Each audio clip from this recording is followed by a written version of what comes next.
Dr. Jung, we have been discussing in some detail some of the factors in the development of the personality of the individual, and you have very kindly elaborated for us on some of your fundamental concepts, such as the archetype, and at least simply what it means, and certain types of archetypes such as the anima and the animus. And we try to show, perhaps in our discussion, some of the ways that your ideas may have differed from those of Dr. Freud. Now, another concept or idea that seems to be a very interesting one in your work, at least as I see it, is the term or concept persona.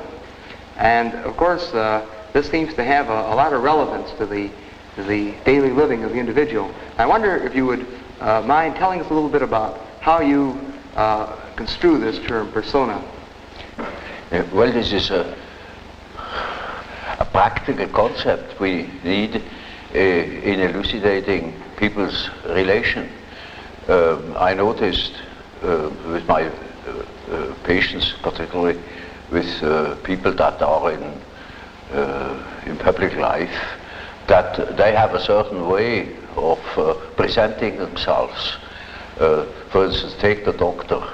He has a certain way. For instance, he has good bedside manners, and he behaves as one expects a doctor behaves. He may even identify himself with it and believe that he is what he appears to be. Yes. He must appear in a certain form, unless people don't believe that he is a doctor. And so when he's a professor, he's also supposed to behave in a certain way so that it is plausible that he is a professor, you know. So the persona is partially the result of the demands society has. And on the other side, it is a compromise with what one likes to be, or with what, or as one likes to appear. Say. Yes. Take, for instance, a parson. He also has his particular manner, and as corresponding to the general expectation, and he behaves also in another way, combined with his persona that is forced upon him by society, in such a way that also his fiction of himself, his idea about himself, is more or less portrayed or represented. So the persona is a certain complicated system of behavior which is partially dictated by society and partially dictated by the expectations or the wishes one nurses oneself. Yes.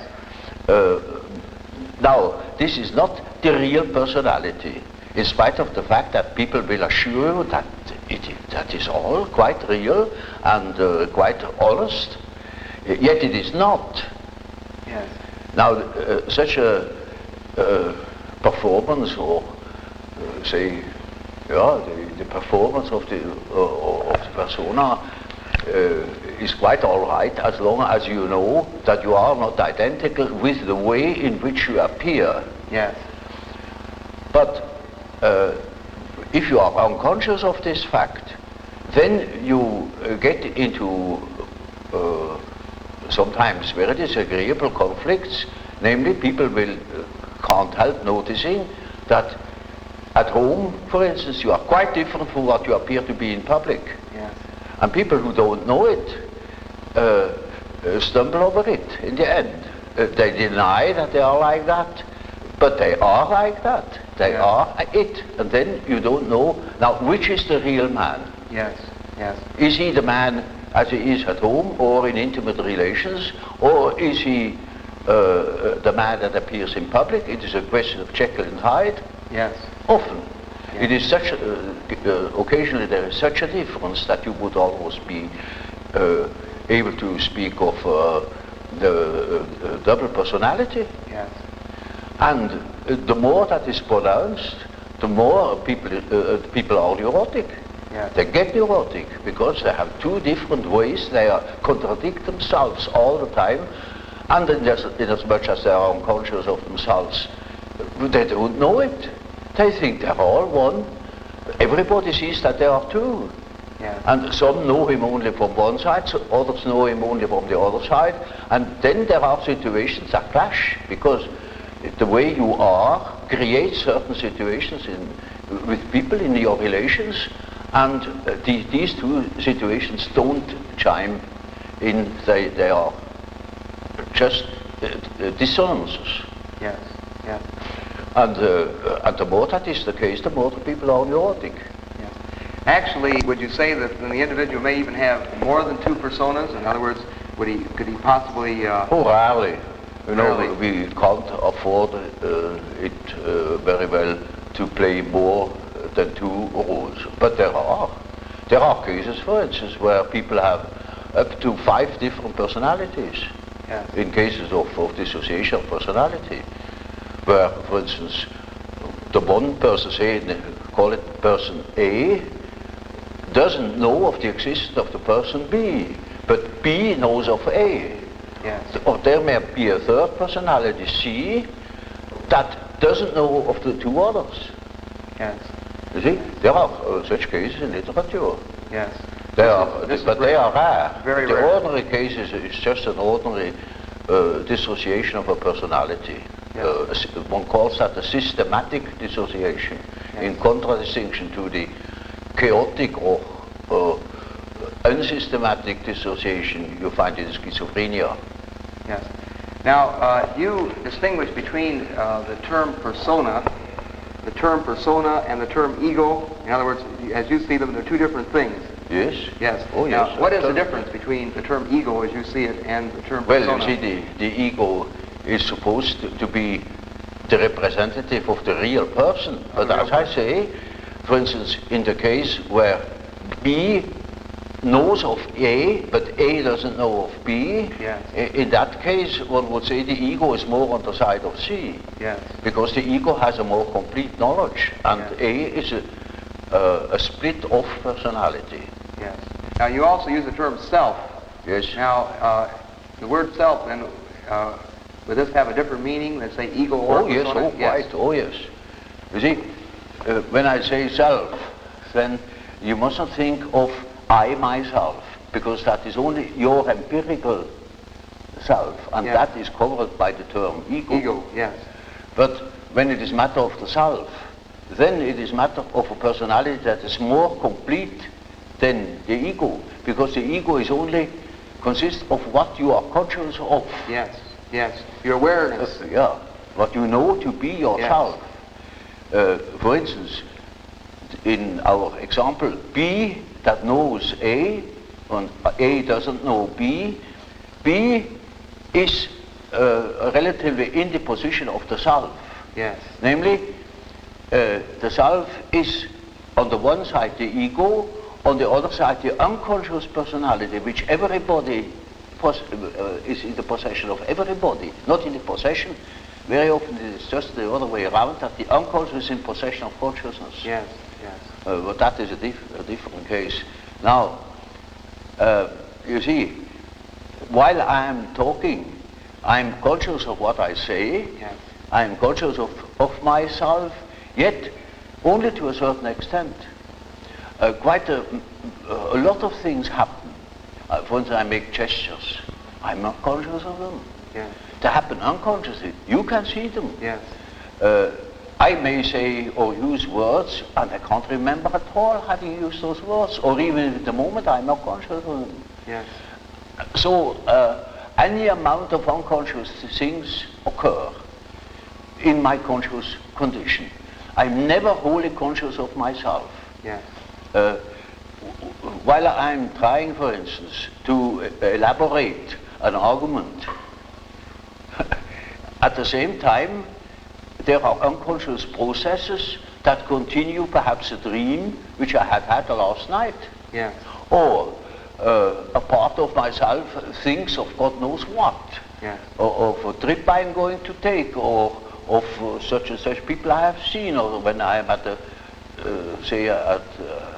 writing a paper, I'm continuing writing that paper in my mind without knowing it. Yeah. You can discover these things, say, in dreams, or if you are clever in immediate observation of an individual, then you see in the gestures or in the expression in the face that there is what one calls une arrière-pensée, Yes. something behind consciousness. Yes. So that you have finally the feeling, well, that man has something up his sleeve. Yes. And you can even ask him now, what are you really thinking of? You're thinking all the time something else, yet he's not conscious of it. Or he may be. There are, of course, great individual differences. There are individuals who have amazing knowledge of themselves, of the things that go on in themselves. But even those people wouldn't be capable of knowing what is going on in their unconscious. Yes. For instance, they are not conscious of the fact that while they live a conscious life, all the time a myth is played in the unconscious. A myth that extends over centuries. Yes. Namely, archetypal ideas, a stream of archetypal ideas that goes on through one individual, through the centuries. Yes. You see, it is like a continuous stream, Yes. and that comes then to the daylight in the great movements. Yes. Say in political movements or in spiritual movements. For instance, in the time before Reformation, people dreamt of the great change, and that's the reason why such great transformations could be predicted. Yes. If somebody has been clever enough to see what is going on in people's mind, in the unconscious mind, Yes. would be able to predict it. For instance, I have predicted the Nazi rising in Germany through the observation of my German patients. Yes. They had dreams in which the whole thing was anticipated, Yes. and with considerable detail. And I was already absolutely certain in the years before Hitler came, in the beginning of the, well, I could say the year 1919, I was sure that something was threatening in Germany, something very big and very catastrophic. And I only knew it through the observation of the unconscious. Of the unconscious. You see, there is something very particular in the different nations. And this is a peculiar fact that the archetype of the anima plays a very great role in Western literature, French and Anglo-Saxon, Yes. not in Germany. Yes. There are exceedingly few examples in German literature where the anima plays a role. Yes. You know, that simply comes from the fact that not one woman is buried unless she is buried as Alt-Kaminfegerskattin, at least. Yes. Yes. She must have a title, otherwise she hasn't existed. That's right. That's right. And so you see, it is just as if, now mind you, this is a bit drastic, but it illustrates my point. In Germany, there are no women. There is Frau Doktor, Frau Professor, Frau Kommerzienrat, the grandmother, the mother-in-law, the grandfather, father, the son, the daughter, the sister. No woman. Yes. Yes, I see. La femme, La femme. ça n'existe pas. Doesn't exist. Well, It is the idea, yeah. you see. Now that is an enormously important fact, which shows that in the German mind there is going on a particular myth, something very particular. Yeah. And psychologists really should look out for these things. Yeah. But they prefer to think that I am a prophet. Yes. Ha! Now, just in the same context of journey, this is, of course, a very interesting and remarkable set of statements here. How would you look at Hitler in this light? Would you see him as a personification, a symbol of the Father? Oh, well, no, not at all. No, you see, I couldn't possibly explain that very complicated fact Hitler represents. It is too complicated, you know. He is a hero figure. Yes. And the hero figure is far more important than any fathers that have ever existed. I see. Much broader than the immediate father at all. Not at all. He was a hero. Yes. In the German myth. Yes. And, mind you, a religious hero. He was a savior. Yes. Yes. He was meant to be a savior. That is why they put his photo upon the altars. Yes. Even. Yes. Or somebody declared this too, so that he is happy that his eyes have beheld Hitler, yes. And now he can die in peace. Oh, he's just the hero myth, you know. Yes. Now, getting back to the idea of the self, and the self incorporates these unconscious factors. The self incorporates these unconscious. The self is merely a term that designates the whole personality. Because the whole personality of man is indescribable. Yes. His consciousness can be described. His unconscious cannot be described, because the unconscious, as I must repeat myself, yes. is always unconscious. Yes. And it is really unconscious, but really does not know it. Does not know about it. And so we don't know our unconscious personality. We have hints, we have certain ideas, but we don't know it really. Nobody can say where man ends. Yes.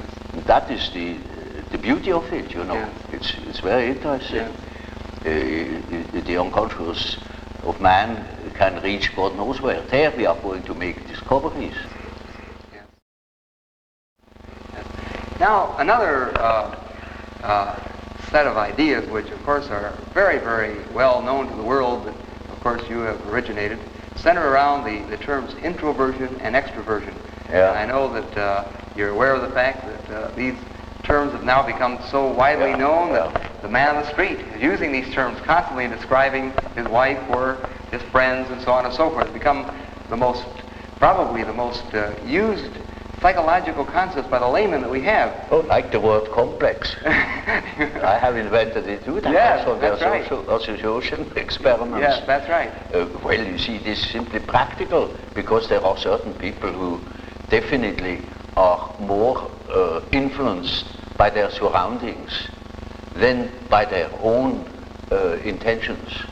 While there are other people who are more influenced by the subjective factor. Now you see, the subjective factor, that's very characteristic, was understood by Freud as a sort of pathological autoerotism. Yes, yes. Now this is a mistake. You know, the psyche has two important conditions. The one is the environmental influence, yes. And the other is the given fact of the psyche as it is born. The psyche is by no means tabula rasa. We are a definite mixture and combination of genes, yes. And they are there from the very first moment of our life. And they give a definite character, even to the little child. And that is a subjective factor, looked at from the outside. Now, if you look at it from the inside, yes. Then it is just so as if you would observe the world. Yes. When you observe the world, you see people, you see houses, you see the sky, you see tangible objects. But when you observe yourself within, you see moving images. Yes. A world of images. Yes. Generally known as fantasies. Fantasies. Yet these fantasies are facts. You see, it is a fact that a man has such and such a fantasy. And it is such a tangible fact, for instance, that when a man has a certain fantasy, another man may lose his life. Yes. Or a bridge is built. Yes. These houses were all fantasies. Yes. Everything you do here, all of the right. houses, everything was fantasy to begin with. And fantasy has a proper reality. That is not to be forgotten. Fantasy is not nothing. It is of course not a tangible object, but it is a fact nevertheless. It is, say, a form of energy. Yes. Despite the fact we can't measure it.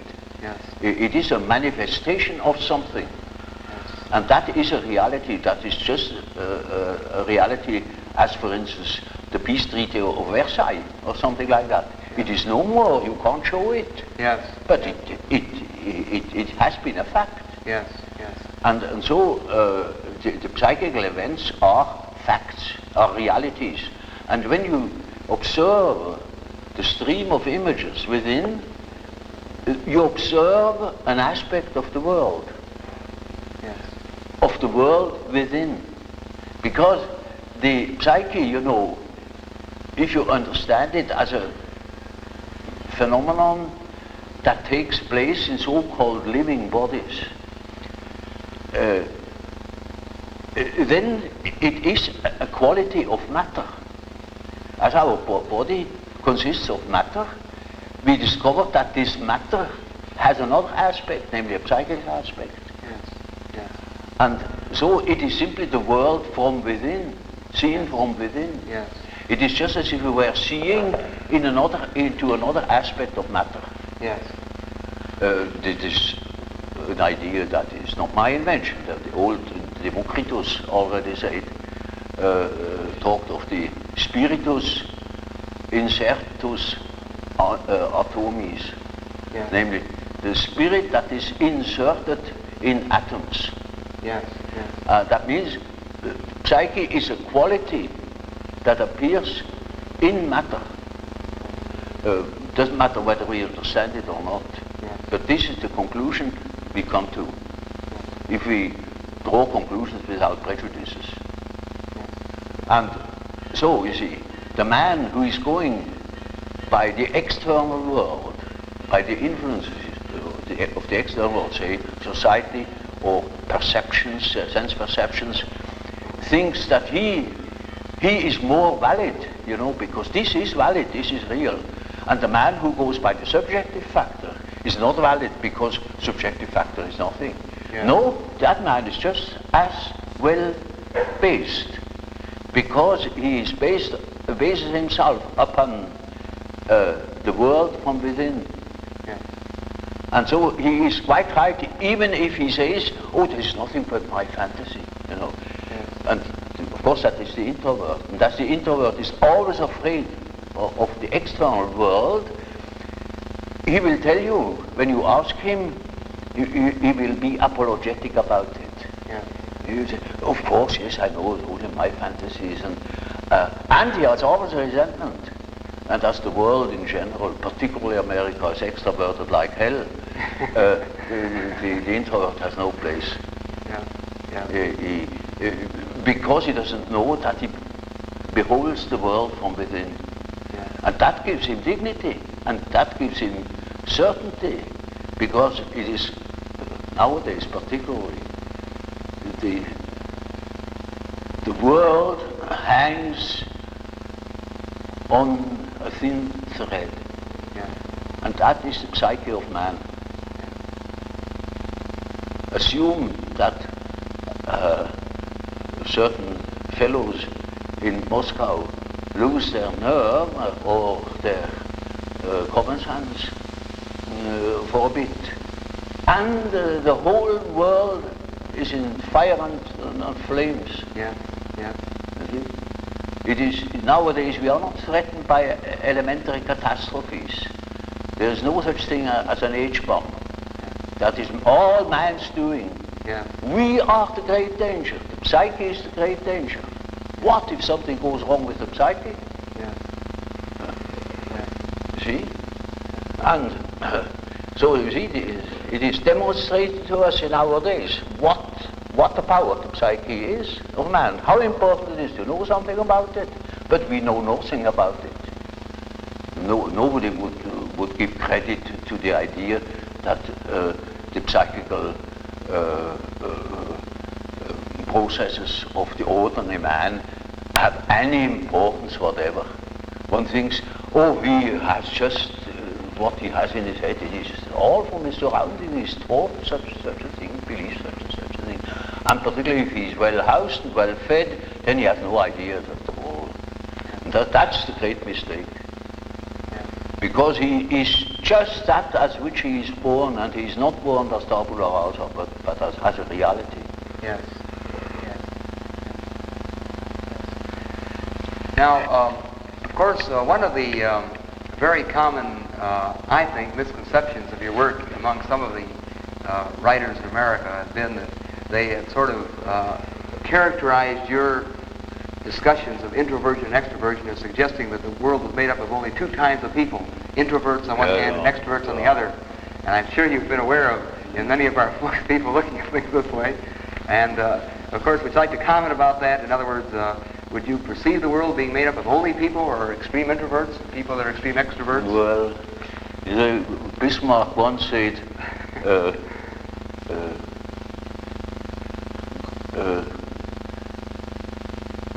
God may protect me against my friends. With my enemies, I can deal myself alone.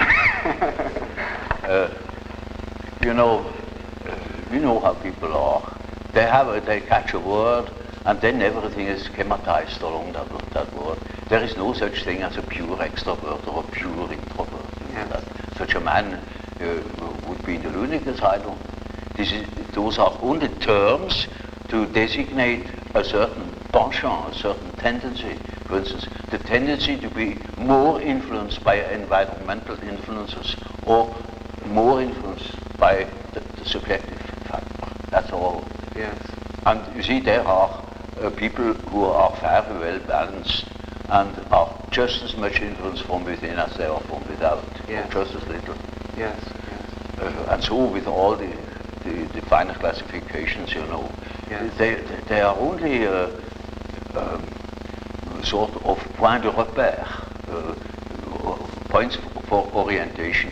Certainly then, this whole matter of extremes, introversion and extroversion, as you say, it's sort of a schematic approach to sort of hang an idea on, an approach. Yeah. But it would be, as you say, ridiculous to say you that see, people... my whole scheme of typology is merely a sort of orientation. Namely, there is such a factor as introversion, there is such a factor as extroversion. The classification of individuals means nothing at all. This is only the instrumentarium, yes. for the practical psychologists, yes. To explain, for instance, a husband to a wife, or vice versa. For instance, it is very often the case, one could almost say, it is almost a rule, but I don't want to make too many rules, you see, in order not to be schematic, that an introvert marries an extrovert for compensation, or another type marries the counter type to complement himself, for instance. Well, Dr. Jung, of course, tied in with your typology and quotation marks of introversion and extroversion, we, of course, know of your concepts of thinking, feeling, sensation, and intuition. And, of course, it would be very interesting to hear some expansion of the meaning of these particular terms as related to the introvert-extrovert dichotomy. Well, there is quite a simple explanation of these terms, and it shows at the same time how I arrived at such a typology. Namely, sensation tells you that there is something. Thinking, roughly speaking, tells you what it is. Feeling tells you whether it is agreeable or not, to be accepted or not, accepted or rejected. Yes. And intuition, now there is a difficulty. Yes. You don't know ordinarily how intuition works. So when a man has a hunch, you can't tell exactly how he got at that hunch or where that hunch comes from. It is something funny about intuition. I will tell you a little story. I had two patients the man was a sensation type, and the woman was an intuitive type. Of course, they felt attraction. And so they took a little boat and went out to the lake of Zurich. And there were those birds that dive after fish, you know. Yeah. And then after a certain time they come up again, and you can't tell where they come up. And so they began to bet who was the first to see the bird. Now, you would think that the one who observes reality very carefully, the sensation type, would of course win out. Yeah. Not at all. The woman won the bet completely. Yeah. She was beating him on all points. Yeah. Because by intuition she knew it before. I see. See? Now, how is that possible? Yeah. Well, sometimes, you know, you can really find out how it works by finding the intermediate links. You see, it is a perception by intermediate links, and you only get the result of that whole chain of associations. Yes. Sometimes you succeed in finding out, Yeah. but more often you don't. So my definition is, intuition is a perception by ways or means of the unconscious. Yes. That is as near as I can get. Now this is a very important function, because when you live under primitive conditions, a lot of unpredictable things are likely to happen. Yes. And there you need your intuition, because you cannot possibly tell by your perceptions, by your sense perceptions, what there is going to happen. For instance, you are traveling in primeval forest. You only see for a few steps ahead. Mm-hmm. You go by the compass perhaps, and you don't know what there is ahead. It is uncharted country. If you use your intuition, then you have hunches. And when you live under such primitive conditions, you instantly are aware of hunches. For instance, there are places that are favorable, there are places that are not favorable. You can't tell for your life what it is. Yes. But you better follow these hunches. Yes. Because anything can happen.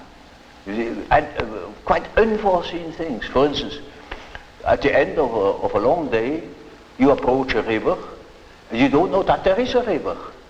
Yet, when you come to the river, that is quite unexpected. For miles there is no human habitation.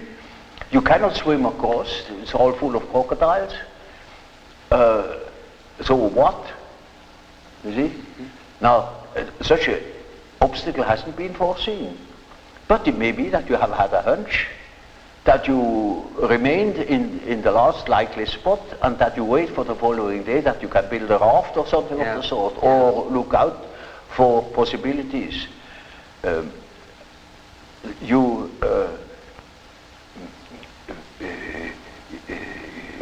instance, you also can have intuitions that constantly happens in our jungle called a city. Yeah. You can have a hunch something is going wrong, particularly when you are driving an automobile. Yeah. For instance, it is a day where nurses appear in the street. Yeah. And they always try to get something interesting like a suicide, you know, to be run over. That's what marvelous, apparently. Yeah. And then, you know, you get a peculiar feeling. And really, at the next corner already is a second nurse that runs in front of the automobile. Yeah. You see?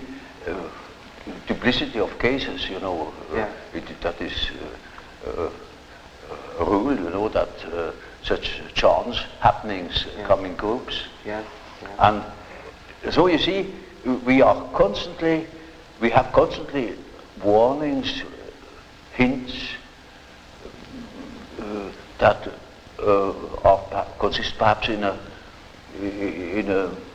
slight feeling of uneasiness, uncertainty, fear. Now, under primitive circumstances, you pay attention to these things. They mean something. With us in our man-made, absolutely, apparently safe conditions, we don't need that function so very much. Yes. Yet we still use it. So you find intuitive types, for instance, amongst bankers, Wall Street men. Yes. They follow hunches, you know, gamblers of all descriptions. Yes. You find the type very frequently among doctors, because it helps them in their prognosis.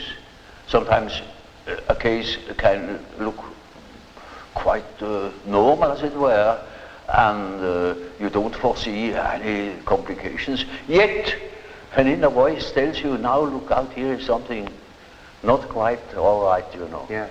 You cannot tell why and how, but we have a lot of subliminal perceptions, you know, sense perceptions.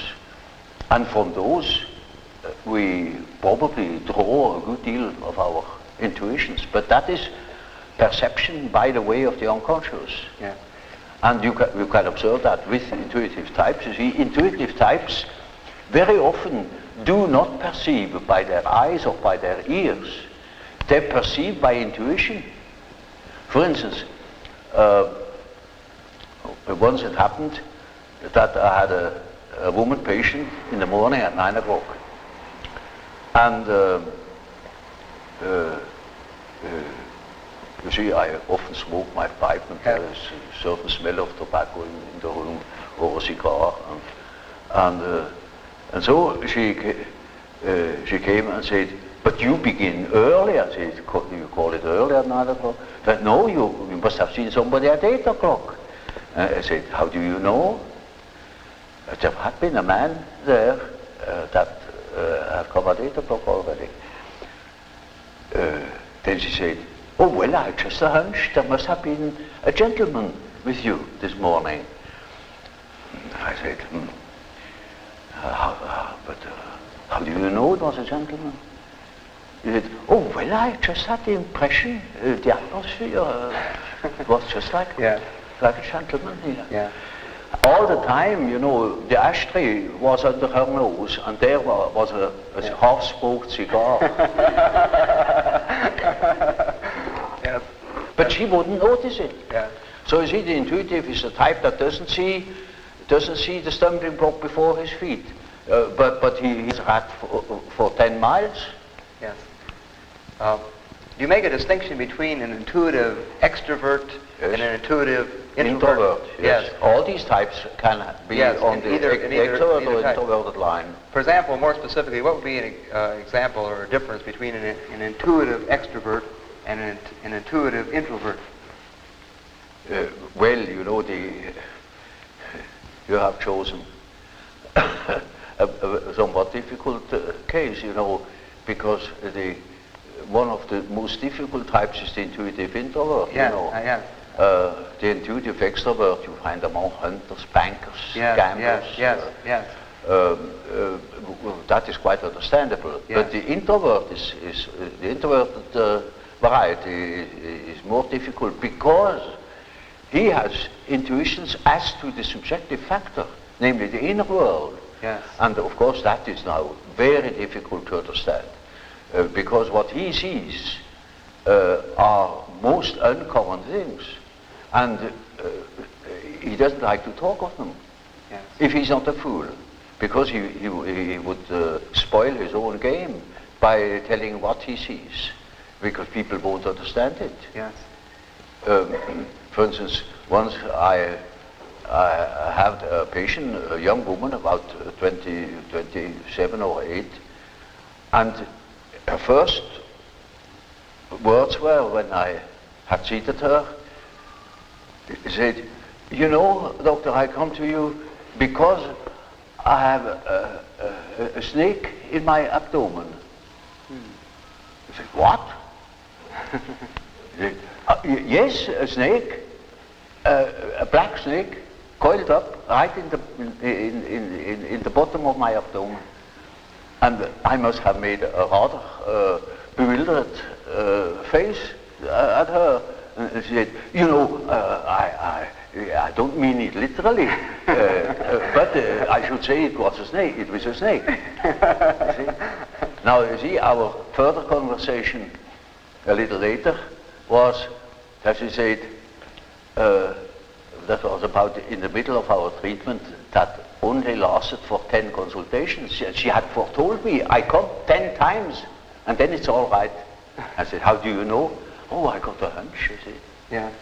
And really, about the 5th or 6th hour, she said, Doctor, I must tell you, the snake has risen. It is now about here.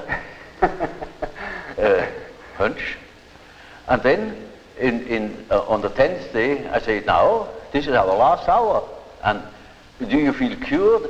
And she said, beaming, she said, you know, this morning, it came up and came out of my mouth and the head was golden. And those were her last words. Now, you see, that same girl, when it comes to reality, she came to me because she couldn't hear the step of her feet anymore. Yes. Because she walked on air. Yes. Literally. Yes. She couldn't hear it, and that frightened her. And when she came to me, I asked her for her address. And then she said, oh, pension so-and-so. Well, it is not just called pension, but it is a sort of pension. And it is, I never had heard of it. Yes. And now, I'm curious, I never have heard of that place. Well, it's a very nice place, she said. Curious enough, there are only young girls there, very nice and very lively young girls. And they have a merry time. I often wish they would invite me to their merry evenings. And I said, but they amuse themselves all alone. I said, oh no, there are plenty of young gentlemen coming in. And they have a beautiful time, but they never invite me. It turned out that it was a private brother. Yes. And she was a perfectly decent girl, you know, of a very good family. Not from here. She had found that place, I don't know how.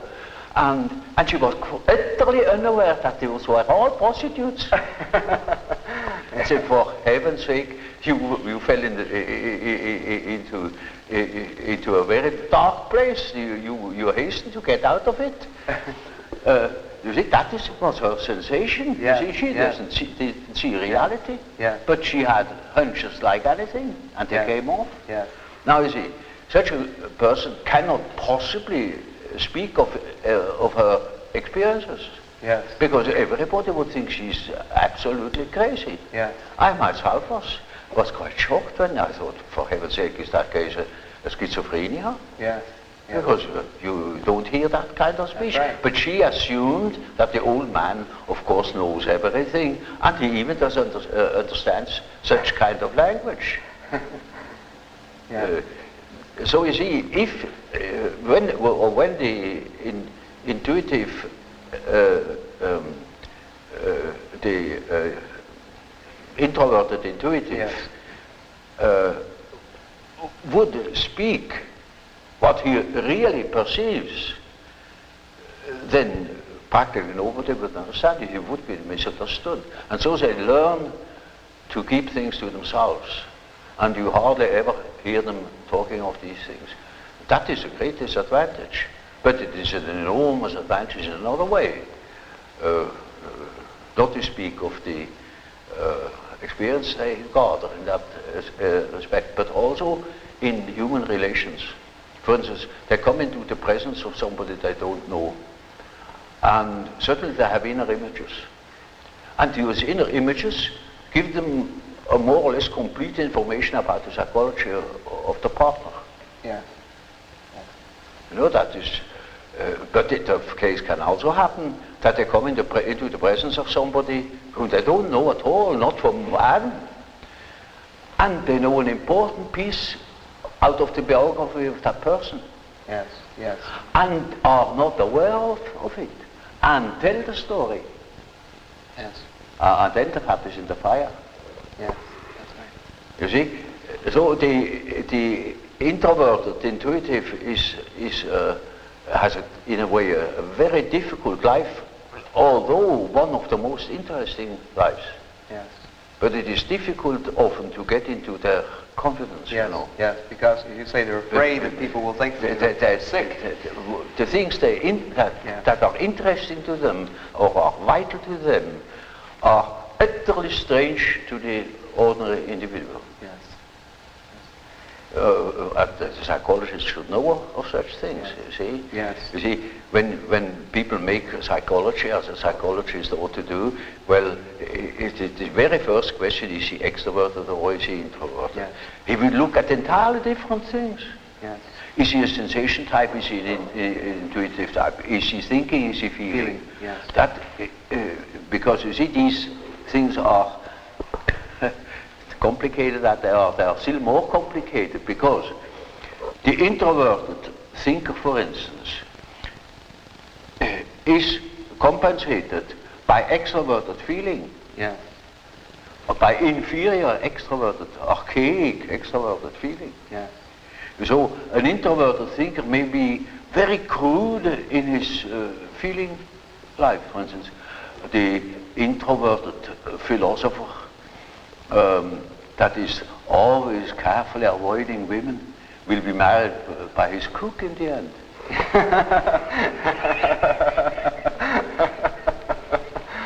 Yes. Now, then, in other words, then we can take your introverted, extrovert categories and, in a sense, go through describing a sensation introvert type, sensation extrovert type, thinking introvert type, thinking extrovert type, and so on.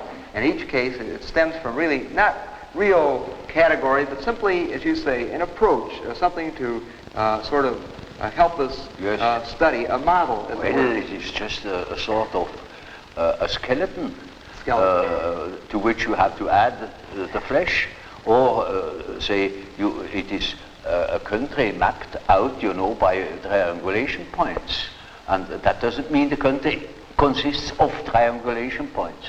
Yeah. That is only in order to have an idea of the distances. Yes. And so it is a means to an end. It only makes sense, such a scheme, when you deal with practical cases. Of course, you're familiar with the work of Dr. J.B. Ryan at Duke University. Yes. And of course, some of his work in extrasensory perception and clairvoyance, as he calls it, mental telepathy, you know, so on and so forth. Some of the descriptions in his work sound quite a bit at times like intuitive function operating. And in terms of your knowledge of this work, would you say that a person who has clairvoyance, in a sense, would then be an intuitive type? A person who, in his experiment, is more likely to... That's quite probable. Or it can be a sensation type, say an extroverted sensation type that is very much influenced by the unconscious. I see. Because he has introverted intuition in his unconscious. I see. You see, there are two groups, you see, the rational group and the irrational group. The rational group is thinking and feeling, because the ideal thinking is a rational result. That's right. Feeling also a rational result, rational values. Yes. That is differentiated feeling. Whereas sensation must needs be irrational, because it may not prejudice facts. Yeah. You see, Yeah. it shall not prejudice facts. The real ideal perception is that you have an accurate perception of the things as they are, without addition or corrections. Yeah. On the other side, the intuition does not look at the things as they are. That is prison, that is anathema to the intuition. Yes. It looks, ever so shortly at the things as they are, and makes off into an unconscious process, at the end of which he has seen something nobody else would have seen. Yes. You see. Now, so you see these people who yield the best results are always those people where introverted or introverted intuition comes in. Yes. But you see, that is a side aspect of it. It's not interesting. Yes. There the question is another question far more interesting, namely that the terms they use, Rhein himself uses them, Yes. recognition, Pre-recognition, telepathy, yes. etc. They mean nothing at all. Yes. They're words. But he thinks he has said something when he says telepathy. Yes. That's nothing. In other words, the word itself is not a description of the process. It's That's only what a you're saying. description. Yes. It means nothing. It means nothing at all. Yes.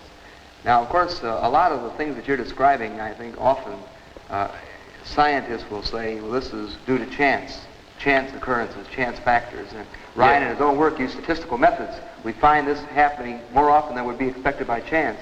Well, you see, he proves that it is more than chance. Yes. It is statistically graspable. Yes. And that is the important point. Yes. And that hasn't been contradicted. Yes. You see, there was such a poor sap who, that happened in England. That man said, "Oh, Rhein, well, that's nothing but guesswork." Exactly. Yes. That is it. It is guessing. Yes. What you call guessing, a hunch is guessing. Yes. A bit of definite guess, a definite guess, you know, is a hunch, you know. Yes. Just that. Yes. But that means nothing. Yes. You see, the point is that it is more than merely probable. Yes. It is not. It is beyond chance, and that is the great problem. But you know, people hate such problems. They can't deal with. Yes. They're not concrete. They're not in front of them. They can't deal with it. Yes. Even Rhein doesn't understand my argument in that respect, because it is a relativation. Now I'm going to say something which in these sacred rooms is anathema. a relativation of time and space through the psyche. And that's the fact. And that is what Rhein has made evident. Yes. Now swallow that. Well, that's difficult. Yes. Well, may I go a little further and for some of your recent work, which is indeed very profound, and it is not too well known to many of our students as yet. Of course not. And of course, this Nobody reads these things. Only the general public. And because my books are at least sold. I'm referring now to the concept of synchronicity, which you have discussed, Yeah.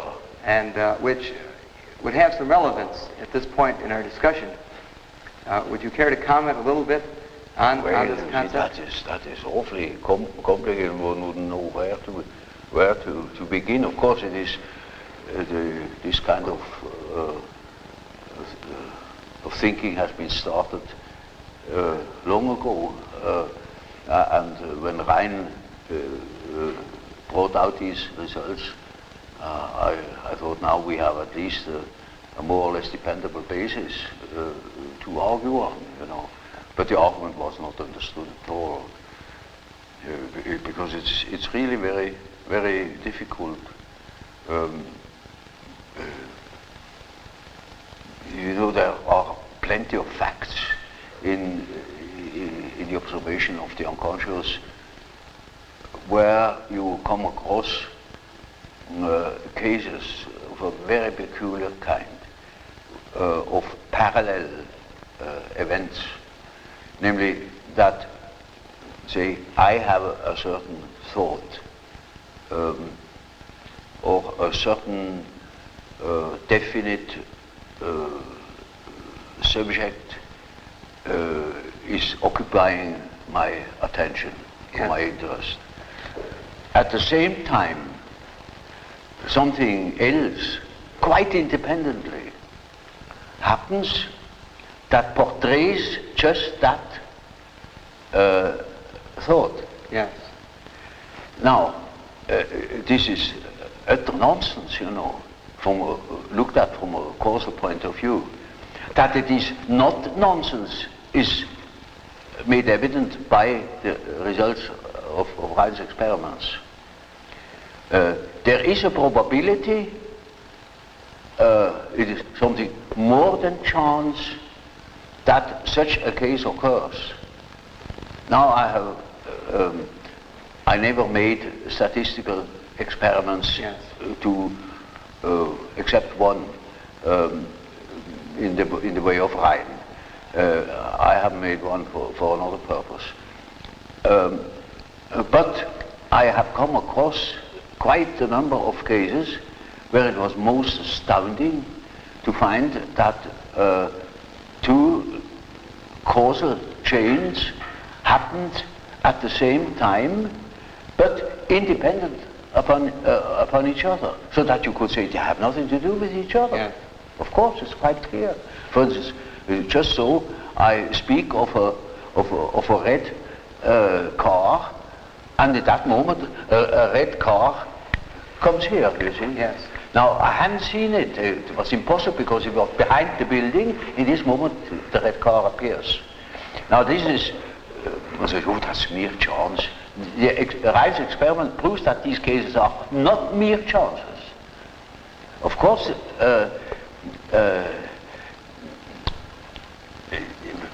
many of these things are occurrences where we cannot apply such an argument, otherwise we would be superstitious. We can't say, now this car has appeared because here was some remarks have been made about the red car. Yes. It's not cause and effect. Oh, this is a miracle that the Yes. red car appears. It is not, it is chance, Yes. just chance. But these chances happen more often than chance allows. Yes. And that shows that there is something behind it. Yes. So you see,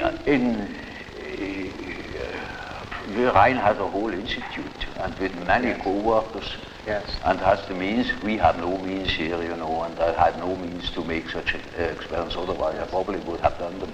But this just was physically impossible. So I had to content myself with the observation of facts. I began an examination of the human attitudes, namely how our consciousness functions. I couldn't help seeing, for instance, the difference between Freud and Adler. Typical difference. The one assumes that the things evolve along the line of the sex instinct. The other assumes that things evolve along the line of power drive. And there I was in between the two, but I could see the justification of Freud's view. I could also see the same for Adler. And I knew that there are plenty of other ways in which things could be envisaged. And so I considered my scientific duty to examine first the condition of the human consciousness that is the originator of ways of envisaging. It is the factor that produces attitudes, conscious attitudes towards certain phenomena. So when you know, for instance, that there are people who see the difference between red and green, you can take it for a fact that everybody sees that difference. Not at all. There are cases of Darwinism and so on, you know. The one sees this, the other sees that, and I tried to find out what the principal differences were. And that is the book about the types. And so first is introverted and extroverted attitude, then the functional aspects, namely which of the four functions is predominant. Now mind you, these four functions were not a scheme I had invented and applied to psychology. On the contrary, I took quite a long time to discover that there is another type, but the thinking type. This I thought my type is of course that is human. It is not. There are other people who decide the same problems I have to decide in an entirely different way. They look at things in an entirely different way. They have entirely different values. They are, for instance, feeling types. And so, after a while, I discovered that there are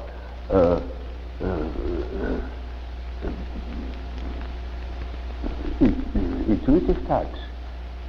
They gave me much trouble. It took me over a year to become somewhat clear about the existence of intuitive types. And the last and the most unexpected was the sensation type. And only later on I saw that those are naturally the four aspects of conscious orientation. You can increase the number of principles, but I found the most simple way is the way I told you. Yes. As the division by 4 is a simple and actual division of a circle. I didn't know the symbolism of this particular classification. Only when I studied the archetypes, I became aware that this is a very important archetype. Yes. That has plays an enormous role. I also found in the study of the types that it gives us a certain lead as to the personal nature of the unconscious, the personal quality of the unconscious in a given case. But to take an extrovert, well, his unconscious has then an introverted quality, because all the extroverted qualities are played in consciousness, and the introversion is left to the unconscious, yes. Therefore it has introverted qualities, and so on with the functions the same. Yes. That gave me a lead of the diagnostic value. It helped me to understand my patients. Well, Professor Jung, we have been discussing many of the very fundamental ideas in your theories, such as anima and animus, and of course being representative of the whole idea of archetypes, as you explained it so interestingly. And we talked a little bit about this whole conception of the ego and the self and the persona as they are involved in all of this. And as we speak, of course, it begins to point to the direction of the sort of question that is so important as we try to understand the individual.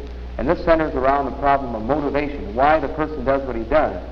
Now, to a great degree, you've already talked about this when you talked about archetypes and this whole matter. Now, in the work of Dr. Freud, he spoke of libido as an energy, and earlier we spoke of libido and the fact that you felt that it was more than just sexual energy. You thought it could be something much broader. Now, you have certain principles about psychic energy which are indeed very provocative.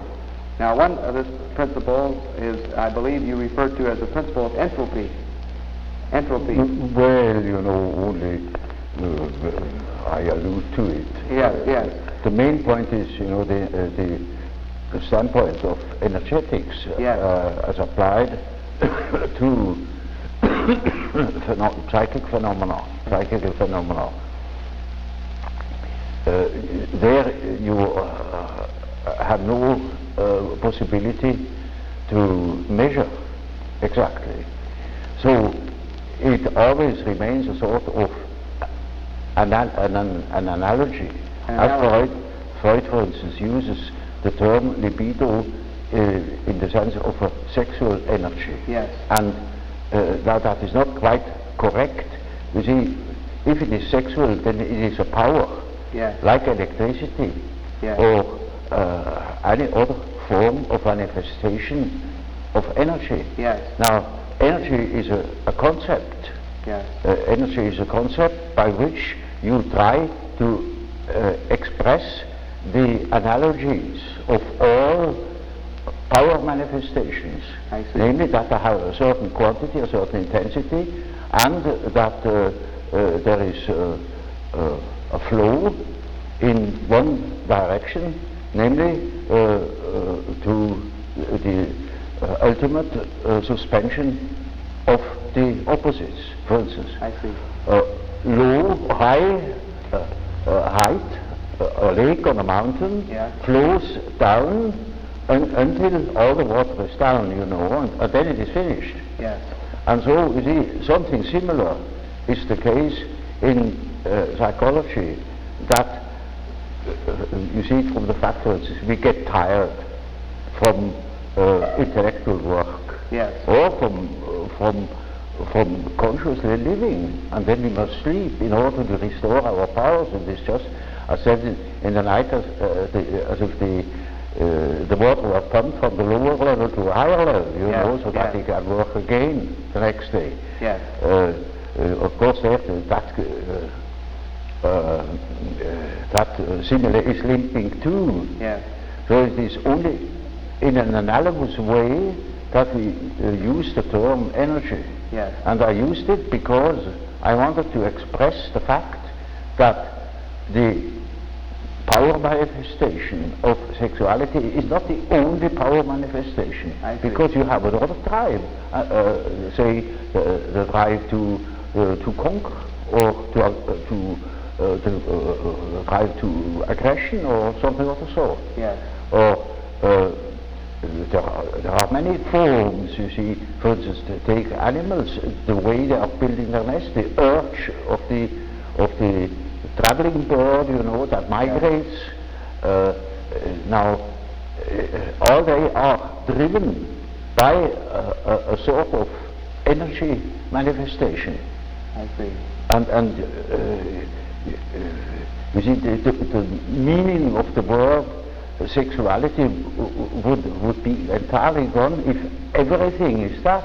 So Freud himself saw that this is not applicable everywhere, and later on he corrected himself by assuming that there are also ego drives. Ego drive, yes. You see, now that is something else. Yes. That's another manifestation. Now, in order not to presume or to prejudice things, I speak simply of energy.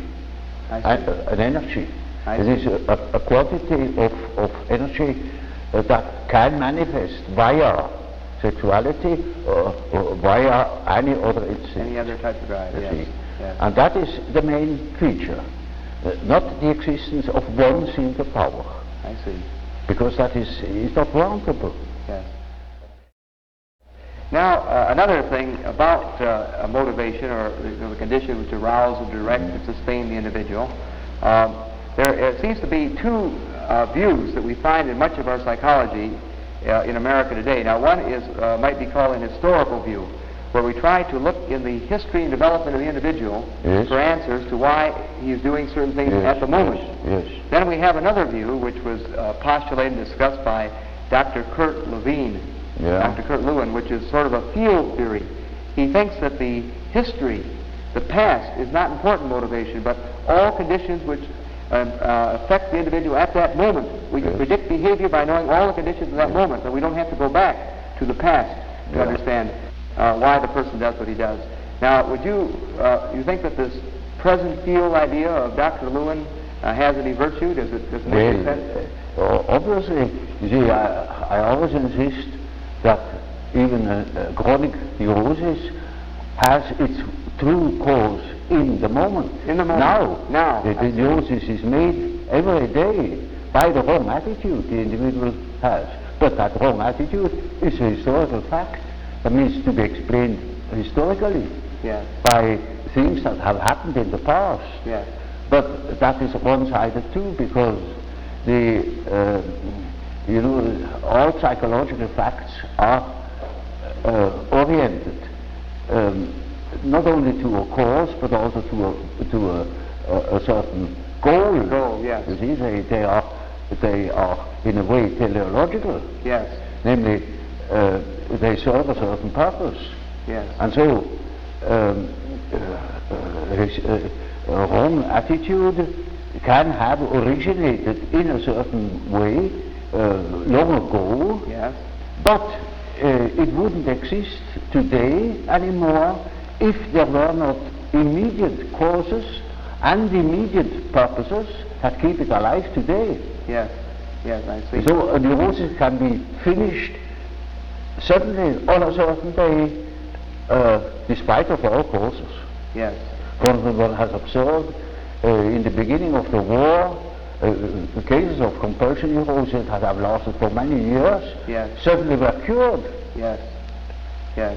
because they got into an entirely new condition. It is like a shock. You see that with shock. Even the schizophrenia can be vastly improved by a shock. Yes. Yes. Because that's a new condition. It is a very shocking thing that shocks them out of their habitual attitude, and then they are no more in it, and then the whole thing collapses, the whole system that has been built up for years. Yes. So in therapy, in working with a patient, you would not say that it's absolutely imperative to have to reformulate all of his past life in order to help him with his present neurosis. You feel that you could deal with him at the moment with his problem as it is at this time, and it's not necessary to go back and probe into things that happened to him during his first, second, and third year of life. You see, there is no system about it in therapy. Yes. In therapy, you treat the patient as he is in the present moment, irrespective of causes and such things. That is all more or less theoretical. Yes. There are cases who know just as much about their own neurosis as I know about it, in a way. Yes. In such cases, I can start right away with posing the problem. For instance, there is a case, a professor of philosophy, and he imagines that he has cancer. Yes. He shows me several dozen X-ray plates that prove that there is no cancer. Yes. And he says, of course I have no cancer, but nevertheless I'm afraid I could have one. You see, I have consulted so many surgeons and they all assure me there is none, and I know there is none, but I might have one, you see, and that's enough. Yeah. Now, you see, such a case can stop from one moment to the other. Yeah. He simply stops thinking such a foolish thing. I see. But that is exactly what he cannot do. Yes. And in such a case, I say, well, it's perfectly plain to you. It's nonsense what you believe. Now, why are you forced to believe such nonsense? What is the power that makes you think such a thing against your free will? You know it is nonsense, and why should you think it? Or what for should you think it? Yeah. Yeah. Well, and what is that power that makes you think such a thing? It's like a possession, you know. Yes. Exactly. It's Yes. like a demon in him Yes. that makes him think like that, Yes. in spite of the fact that he doesn't want it. Yes. You see, then we have the problem. That is the problem for an intellectual man. And then I say, now, you see, you don't know, you have no answer. Yes. I have no answer. Yes.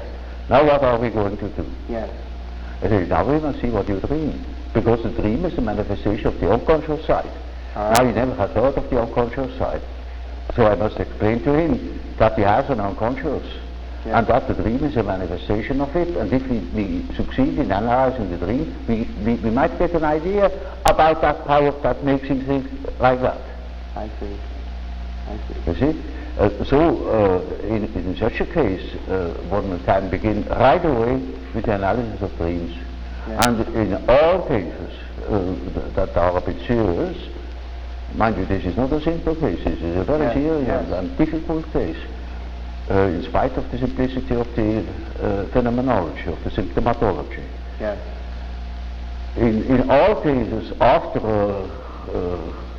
the preliminaries, as it were, history of the family, the medical anamnesis, etc., we come to that question. What is it in your unconscious that makes you wrong? Yes. That hinders you to think normally? Yes. And then we are there where we can begin with the observation of the unconscious. And then, day by day, one goes on by the data the unconscious produces. Yes. You see, we discuss the dream, and that gives a new surface to the whole problem.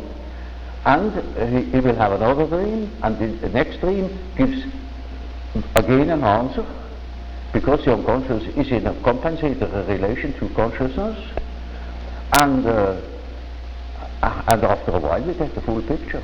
Yes. And if he has a full picture and has the necessary moral stamina, well, then he can be cured. I see. But in the end, it is a moral question whether a man applies what he had learned or not. Yes. So you see then, in a sense, in this situation, the unconscious plays a very important part. The unconscious which is found in the dream. But as you see it then, what you have found in this dream is not necessarily then a image or symbol of what has happened in the past in his particular life. Not at all. It is just the symbol of the symbol is not, you see, that is a special term. It is the manifestation of the situation of the unconscious, looked at from the unconscious. I see. You see, I tell you, for instance, something which is my personal or subjective view. Yes. And if I ask myself, now, are you really quite convinced of it? Well, I must admit I have certain doubts. Yes. There are certain doubts.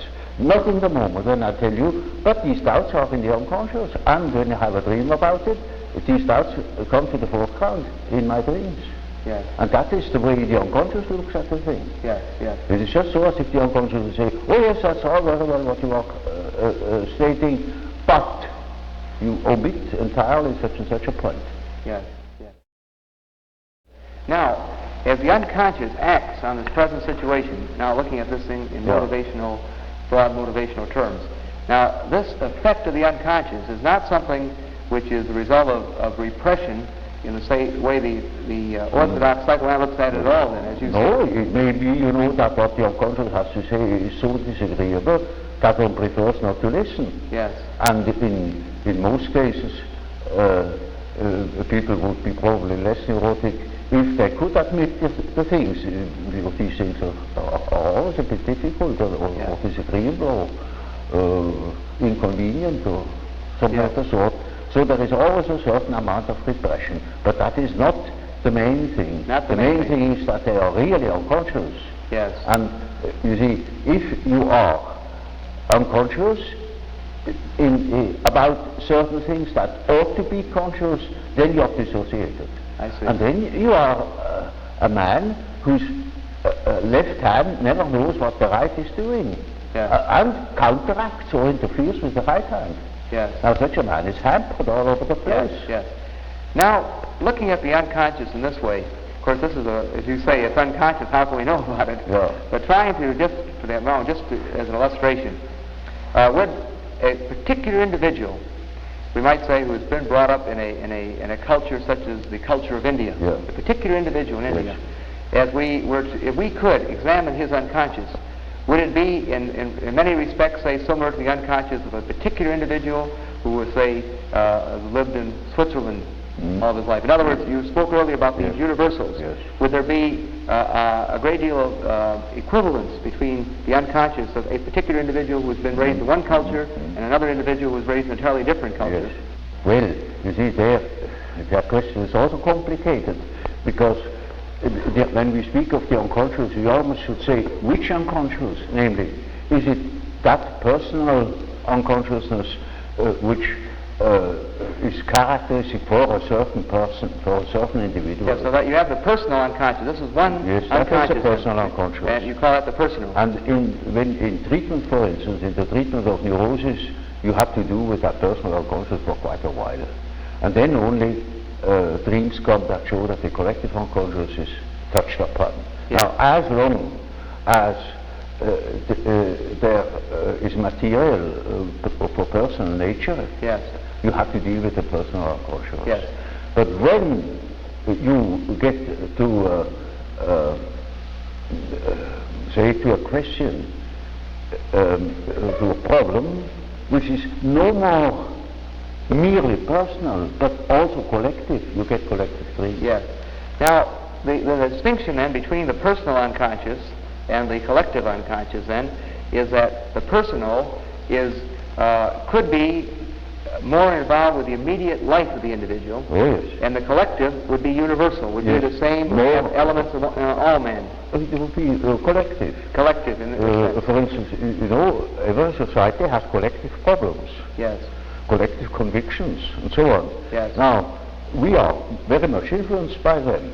Yes. For instance, you belong to a certain political party or Yes. to a certain confession. Yes. And that can be a serious determinant of your behavior. Yes. Now, as long as your personal conflict doesn't touch upon it, it's no question, it doesn't appear. But the moment Yes. you transcend your personal sphere and come to your unpersonal determinants, say to the question, a political question, Yes. or any other social question, which really matters to you, Yes. then you are confronted with a collective problem, and then you have collective dreams. Yes. I wonder if it would be too presumptuous of me to ask if you could, for the moment, think of an actual case of perhaps a patient or a friend in which you might show us rather specifically how the personal and the collective unconscious were acting in, say, his neurosis or perhaps in a problem that he may have Well, had at the you moment. see, there is an enormous amount of personal dreams, for instance, and I couldn't possibly tell you just a moment simply Yes. for embarras de richesse. Yes. There are millions of such personal dreams that simply deal, for instance, with the fact how your relation is to your father or to your mother or to your wife or Yes. and so on, with all sorts of individual variations. Yes. Now, but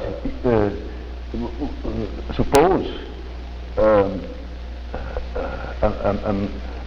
a patient comes to that level, or that his conflict begins to become really very serious, so that his mind might suffer. Yes. Then he can have a collective dream, Yes.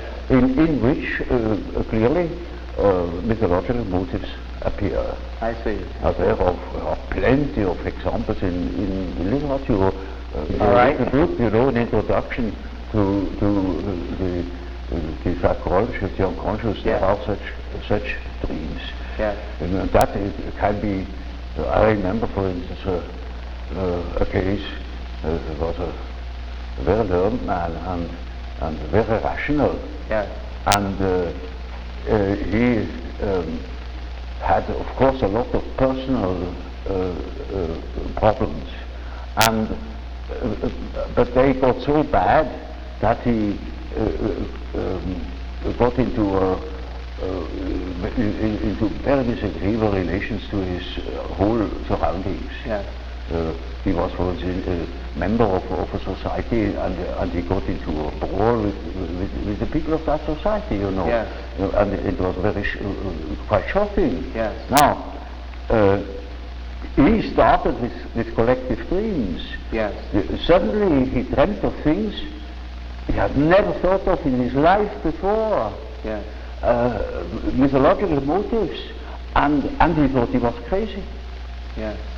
Because he couldn't understand it at all. It was just as if the whole world was transformed. Now that is what you see in cases of schizophrenia. Yeah. In that case, it was not a case of schizophrenia. As examples, you can take any of these collective dreams I published. Yes. There are plenty. For the moment, I cannot remember suitable example, you know, to make it clear, I should tell a long story. All right. And then you see where it applies, otherwise it makes no sense, and then something short. Well, I told you that case of that intuitive girl Yes. who suddenly came out with the statement that she had a black snake in the belly. Yes. Well, now, that is a collective symbol. Yes. That is not an individual fantasy. That is a collective fantasy. Collective. Yes. That is well known in India. Yes. Well, she had nothing to do with India, but we have it too. It was generally human. Yes. But it's entirely unknown. So that I, even the first moment, thought perhaps she's crazy. Yes. But she was only highly intuitive. Yes. It is in India known. It is the basis of a whole philosophical system of Tantrism. Yes. This is Kundalini. The Kundalini serpent. I see. You see, and that is something known to some few specialists. Yes. Generally, it's not known that we have a serpent in the abdomen. Yeah. But that is a collective, you see, that is a collective dream or a collective fantasy. Yes.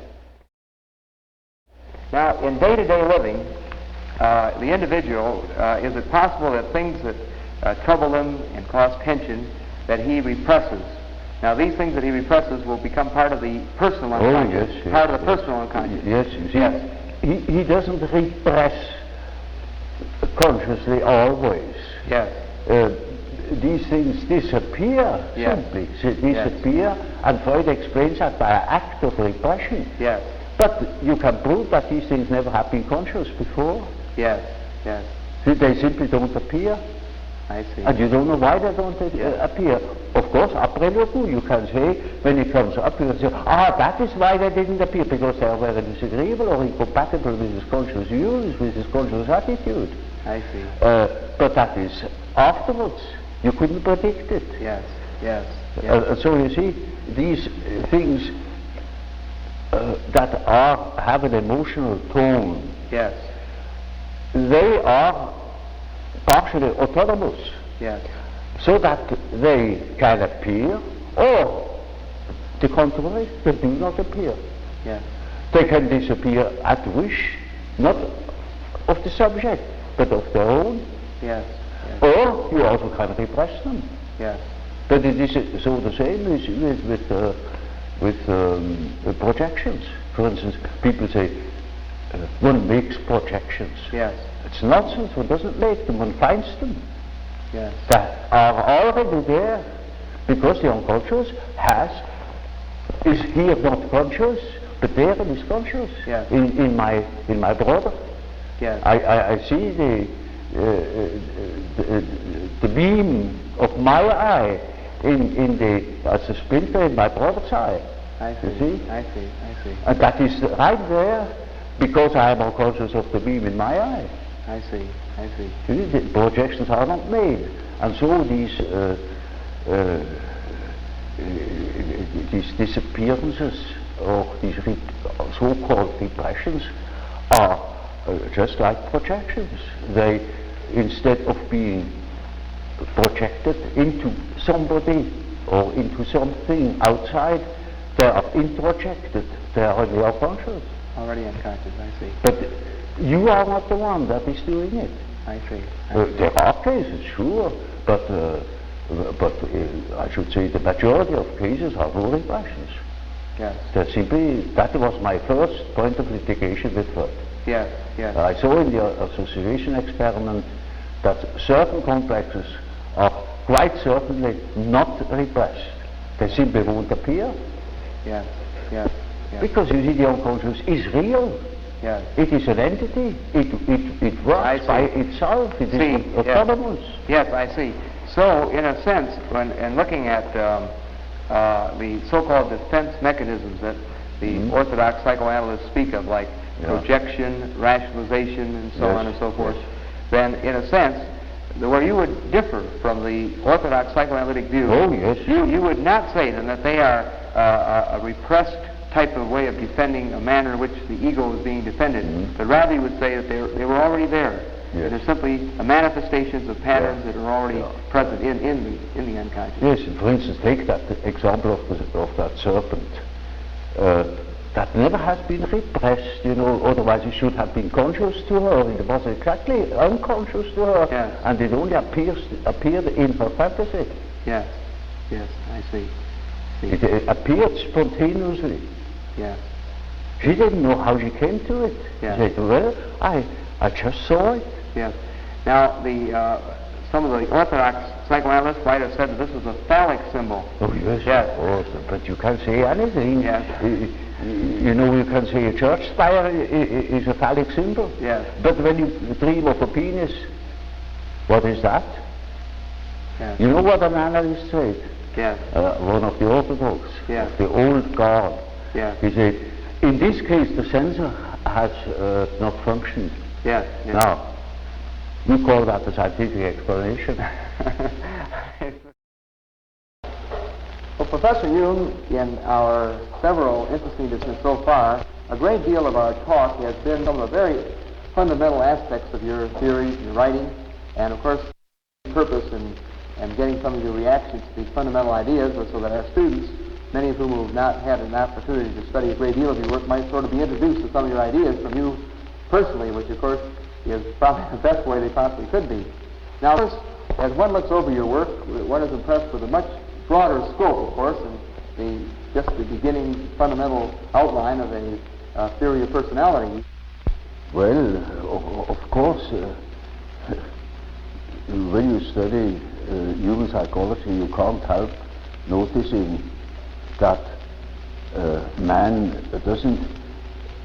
psychology doesn't only consist of the ramifications of instinct in his behavior. These instincts are not the only determinants. There are many others, and the study of man from his biological aspect only is by far insufficient to understand human psychology. It is absolutely necessary that you study man also in his social and general environments. Yes. And so you have to consider, for instance, the fact that there are different kinds of society, different kinds of nations, different traditions, and to that purpose it is absolutely necessary that one treats the problem of the human psyche from many standpoints, and each is a most considerable task, naturally. Thus, when I, after my association experiments, when I realized that there is obviously an unconscious, the question arose, now what is this unconscious? Does it consist merely of rests, of remnants of conscious activities, or are there things that are practically forever unconscious? In other words, is the unconscious a factor in itself? And I soon came to the conclusion that the unconscious must be a factor in itself, because I observed time and again that, for instance, people's dreams or schizophrenic patients' delusions and fantasies contain the motives which they couldn't possibly have acquired in our surroundings. This depends upon the fact that the child is not born tabula rasa, but it is a definite mixture of or combination of genes, and the gene, although the genes seem to contain chiefly dynamic factors, arrangeurs of a certain behavior, they have a tremendous importance also for the arrangement of the psyche. The psyche too, inasmuch as it appears naturally. Before it appears you cannot study it, but inasmuch as it appears, it has certain qualities, it has a certain character, and that needs must depend upon the elements born in the child. So factors determining human behavior are born with the child and determine its further development. Now that is one side of the picture. The other side of the picture is the individual lives in connection with others in certain definite surroundings that will influence the given combination of qualities, and that is now also a very complicated factor, because the environmental influences are not merely personal. There are any amount of objective factors, the general social conditions, laws, convictions, ways of looking at things, of dealing with things. Now, these things are not of an arbitrary character. They are historical. There are historical reasons why things are as they are. And as there are historical reasons for the qualities of the psyche that is born, there is such a thing as the history of man's evolution in the past eons. And that shows that a real understanding of the psyche must consist in the elucidation of the history of the human race, history of the mind, for instance, as of the biological, exactly as the biological data. So when I wrote my first book concerning the psychology of the unconscious, I already had formed a certain idea of the nature of the unconscious.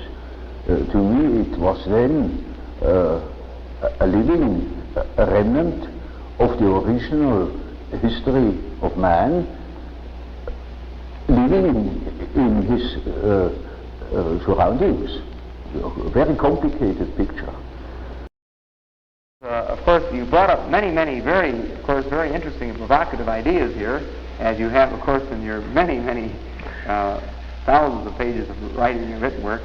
And, of course, running through all your work, there are many of these ideas, and the personal unconscious, the race unconscious, the self, the ego, the persona, the energy principles, such as we mentioned entropy and equivalence and so on, in a sense, the first and second law of thermodynamics, I believe that you suggest or allude to. And now, in trying to look at the whole person, of course, one is struck that you are trying hard to look at the whole person, that you don't want to look at these little parts of this person, but feel there's sort of a total future realization of the whole that may be very important. That you talk, for example, about a process of individuation, how this whole person emerges, if I'm not mistaken. Would you like to comment a little bit upon this process of individuation, this process, how all these factors move toward a whole, a totality? Well, you know, that's something quite simple. Take an acorn, yes, put it into the ground, it grows, and it becomes an oak. Yes. You see, that is man. Yes. Man develops from an egg. Yes. And develops into the whole man. Yes. And that is the law that is in him. Well, when you spoke with Dr. Einstein in your early discussions, Yeah. you were saying earlier that he more or less tried out some of his ideas on you. Yeah. Did you ever bring to him the possibility or ask his opinion about the possibility that relativity might apply to psychic function? Did you ever discuss that particular point? Well, you see, you know how it is. That a man is so concentrated upon his own idea. Yes. And when he is a mathematician, Yeah. on top of everything, Yeah. then you are not welcome. Well, when you spoke with Dr. Einstein in your early discussions, Yeah. you were saying earlier that he more or less tried out some of his ideas on you. Yeah. Did you ever bring to him the possibility or ask his opinion about the possibility that relativity might apply to psychic function? Did you ever discuss that particular point? Well, you see, you know how it is. That a man is so concentrated upon his own idea. Yes. And when he is a mathematician, Yeah. on top of everything, Yeah. then you are not welcome. Yes, that's right. What year was it that you were friends with Einstein? When? Well, I wouldn't call myself a friend. I was simply the host. No. What year was it? And Approximately? I tried to listen and to understand. And so there was little chance to insert some of my own ideas. Yes. Was this after he'd already formulated the relativity theory, or just before? It was just when he worked on it. Just when he was working on yes, it? Yes, That is very interesting. right in the beginning. Yes. Yes. It was very interesting. Yes. Very interesting. In your dealings with Professor Toynbee, you know, we were discussing Yes. that you knew him, had contact with him. Have you gotten rather interested in his ideas of history? Oh yes, you see his ideas about the life of civilizations.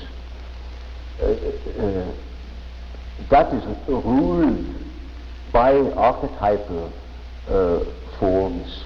Yes. And Toynbee has seen that what I mean by the historical function of archetypal developments. I see. See, that is a mighty important determinant of human behavior. Yes. That lasts for centuries or for thousands of years.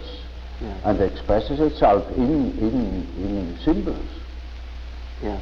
Yes. Sometimes symbols you would think nothing of it. For instance, you know that the Russia, the Soviet republics, have that symbol of the red star. Yes. Now it's a five-ray red star. Yes. America has the five-ray white star. Yes. They are enemies. Yes. And can't come together. Now, in the Middle Ages, for about at least 2,000 years, the red and the white is the couple. I see. That is ultimately destined to marry each other. Yes. Yes. I see. I see. Very, very interesting. You see? Very interesting. Yes. And so, America is a sort of matriarchy in as much as most of the money is in the hands of women. Yeah. That's right. And Russia is the land of the little father. Yes. You see, that's a patriarchy. Yes. Very, very interesting. And so it is father and mother, you know. The white woman, in Middle East they call it the white woman, the Femina Candida, and the Servus Rubeus, the red slave. I see. Yes. Yes. Now, So it was going to happen. the two lovers that quarrel with each other. Yeah. I was about to ask you a little bit about what seems to be a very fundamental part of your writing and your ideas, and it's encased in the term mandala. Yeah. Now this seems to be sort of an ultimate realization, direction, and I would certainly be most interested in hearing your observations on this idea. Well, mandala is just one typical archetypal form. Yes. It is what they call in alchemy the quadratura circuli, yes. the square in the circle, yes. or the circle in the square. Yes. And it is an age-old symbol. Yes. That goes right back in the prehistory of man, yes. and is all over the earth. Yes. And it either expresses the deity or the self. Yes. And these two terms are psychologically very much related. Yes. Which doesn't mean that I believe that God is a self or that the self is God. I see. I make that statement that yes. there is a psychological relation. Yes. And that can be, have plenty of evidence for it. Yes. And it is a very important archetype. It's the archetype of an inner order. I see. And it is always used in that sense, either to make the arrangement of the many aspects of the universe, a world scheme, or a scheme of our psyche. Yeah. And it expresses the fact that there is a center and a periphery. Yeah. And it tries to embrace the whole. It's a symbol of wholeness. Wholeness. Uh-huh. So you see, in a moment where, say during a treatment, when there is great disorder and chaos in a man's mind, yes. Then this symbol can appear as in the form of a mandala in a dream, or when he makes imaginary fantastical drawings or yes. something of the sort. There it spontaneously appears as a compensatory archetype, bringing order, showing the possibility of order. So sort of direction, a goal. Centeredness. Yes. Centeredness. Centeredness, yes. And it means a center which is not coincident with the ego, but with the wholeness, with this wholeness. Yes. Our wholeness, which I call the self. Yes. This is the term for wholeness. Yes. And I'm not whole in my ego. My ego is a fragment yes, of my personality. Total self, yes. So you see, that the center of a mandala is not the ego, it is the whole personality. The whole self. The center of the whole personality. Yes. And it plays a very great role in the East, for instance. But in the Middle Ages equally. Yes. And then it has been lost, it has been thought of as a mere sort of allegorical, decorative motive. But as a matter of fact, it is highly important and highly autonomous symbol that appears in dreams and so on, or in folklore. Yes.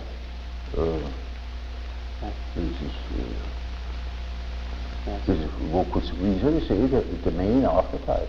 Yes. Yes. Now, in speaking of this totality, which you say is sort of unified in the self, and of course, as you suggested here, that the mandala is this very important archetype symbolizing this balance, I believe, as you yes. alluded to here. Yes. Of course, sometimes we try in psychology to start from whatever totality does exist in the individual and try to sort of look into underlying motivation, and we have recently used a great deal of certain types of testing that we call projective tests. And as you've already suggested, and we all know, of course, very well that you certainly played a major role in developing this point of view with your word association method. Mm-hmm. And of course, to a great degree, another very interesting development, of course, in about 1922, Hermann Rorschach developed his ink blot or Rorschach test. Now, first of all, to even talk a little bit more about word association work, we talked a little bit about it already. We've heard your comments on it. Would you like to, if we could here, perhaps get into it in a little bit more detail? Now, first of all, what are the ingredients of the word association test? What what is involved in the use of it? You mean the practical Yes, the use practical of it? use of it, yes. Oh, well, you see, in the beginning, when I was a young man, of course, I was completely disoriented with patients. I didn't know where to begin or what to say. Yes, yes. And the association at Jung has given me the chance to offer access to their unconscious. Yes. I learned about the things that they did not tell me. Yes, yes. And I got a deep insight into the things they did not know. Yes, and yes. they discovered many things. Now, would you say that from responses, and as you say, complexes, or sort of emotional blocks? Yes, that was the main Of thing. course, this word complex, I know, is a Yes, word that that is originated. It's used very widely now. The gefühlsbetonte Komplex, that is, was my term. Yes, yes. Now, do you hope from these complexes or emotional blocks that you uncover as you administer this test to get at materials of the personal unconscious or the racial unconscious or all of the factors that influence this individual? You know, in the beginning there was no question of a collective unconscious or something like that. It is chiefly the ordinary personal complexes. Yes, that I see. You weren't expecting to get into such depth. Among hundreds of complex associations, there might appear an archetypal element, but that wouldn't show particularly. Yes, yes. Now, that is not important. You know, it is like a Rorschach, a superficial orientation. Yes, yes. You knew Hermann Rorschach, I believe, did you not? No, he has circumvented me as much as possible. Yes. But did you get to know him personally? No, you did not. I never saw him. Yes. No. In his intro-tensive and extra-tensive ideas, of course, he's talking a great deal about your introversion, extroversion ideas and his own interpretation. I was anathema because I had first said it, you see, and that is unforgivable. I never could have done. So you really didn't have any personal contact with Rorschach? No personal relation at all. No, I see. Are you familiar with his test? Have you seen his test, the Rorschach test? Yes, I know it. Yes. But I never applied it. You never applied the test? Because later on, of course, I didn't apply the association test anymore because it wasn't necessary. Yes. I learned what I had to learn for it, but for the exact examination of psychic reactions, I think it is a very excellent means. Yes, yes. Would you say, for example, that the practicing psychiatrist, the clinical psychologist, or the practicing psychiatrist could use the projective tests like the Rorschach? For instance, for the education of a psychologist, yes. Practical psychologist who is meant to do actual work with people, yes. I think it was the best means to make him see how the unconscious works. Is that right? The projective test? It's exceedingly didactic. I see. There you can demonstrate repression or the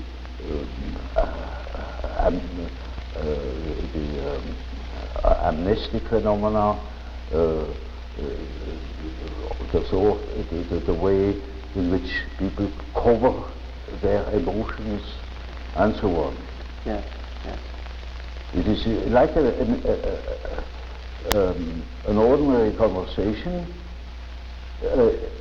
but seen and measured in its principles. Yeah. And that makes it so interesting. Yes. You observe all the things you observe in a conversation. Yes. For instance, you ask people something, you discuss certain things, and you observe little hesitations, mistakes in speech, certain gestures. All that comes to the foreground and measurable, you know, in the experiment. And so it is. I think I don't overrate the didactic value of it. I think very highly of it. Yes, and we still use it in the education of young alienists. Yes. Use it. I see. Or you see, for instance, if I had a case that doesn't want to talk, I can make such an experiment that I find out a lot of things through the experiment. Yeah. I have, for instance, discovered a murder. Is that right? Oh, yes. Would you like to tell us a little bit more how this was done? You have that lie detector in the United States. Yes. Well, that is the association test I have worked out with the psychogalactic phenomenon. I see. And we have done a lot of work also with the pneumograph to show the decrease of the volume of breathing under the influence of a complex. I see. That is one of the reasons of a tuberculosis that arises from such a condition. People have a very shallow breathing, don't ventilate the epicels of the lungs anymore, and get a tuberculosis. Half of the tuberculosis cases are psychic. Yes. Of course, this matter of psychic tubercular cases and so on, of course, gets us into a particularly interesting special case of motivation that we're talking a lot about in the United States today, and I'm sure that is of interest to you also. This is the whole area of psychosomatic medicine, the way our unconscious, emotional elements of the total personality. I have seen quite a lot of astounding cures of tuberculosis, chronic tuberculosis, by analysis, where people learn to breathe again. But it wouldn't have helped them if they had learned to breathe normally. That wouldn't have helped. But understanding what the complexes was, that has helped them. Yes. Well, when did you first become interested in the psychic factors of tuberculosis? Was it many years ago? When did you first become interested in the psychic factors of tuberculosis? I was an alienist to begin with. I was always interested. Yes, you were. Always interested, naturally. Yes. Now, of course... presumably because I understood so little of it. Yes. Or I noticed that I understood so little. Yes. Now, the point that this leads to very logically is the point I started making a moment ago. I was sorry to interrupt you. But you see, this is very much the heart of a lot of our thinking today, the area that we call psychosomatic medicine. Yes. Where we are right now, becoming more and more interested in the very thing you're saying, how these emotional, how these unconscious, how these personality factors can actually have an effect on the body. Mm-hmm. And, of course, the classic examples in the United States in the past have been, for example, the peptic ulcer, where they believe this is the case of where these emotional factors have actually created pathology in the body. Yes. And, of course, we've extended these ideas into many other areas. We, for example, feel that where there already is pathology, that these emotional factors can intensify it. Mm-hmm. Not only can it create it, but it can intensify existing pathology. Or sometimes there may be actually symptoms of pathology without these patterns.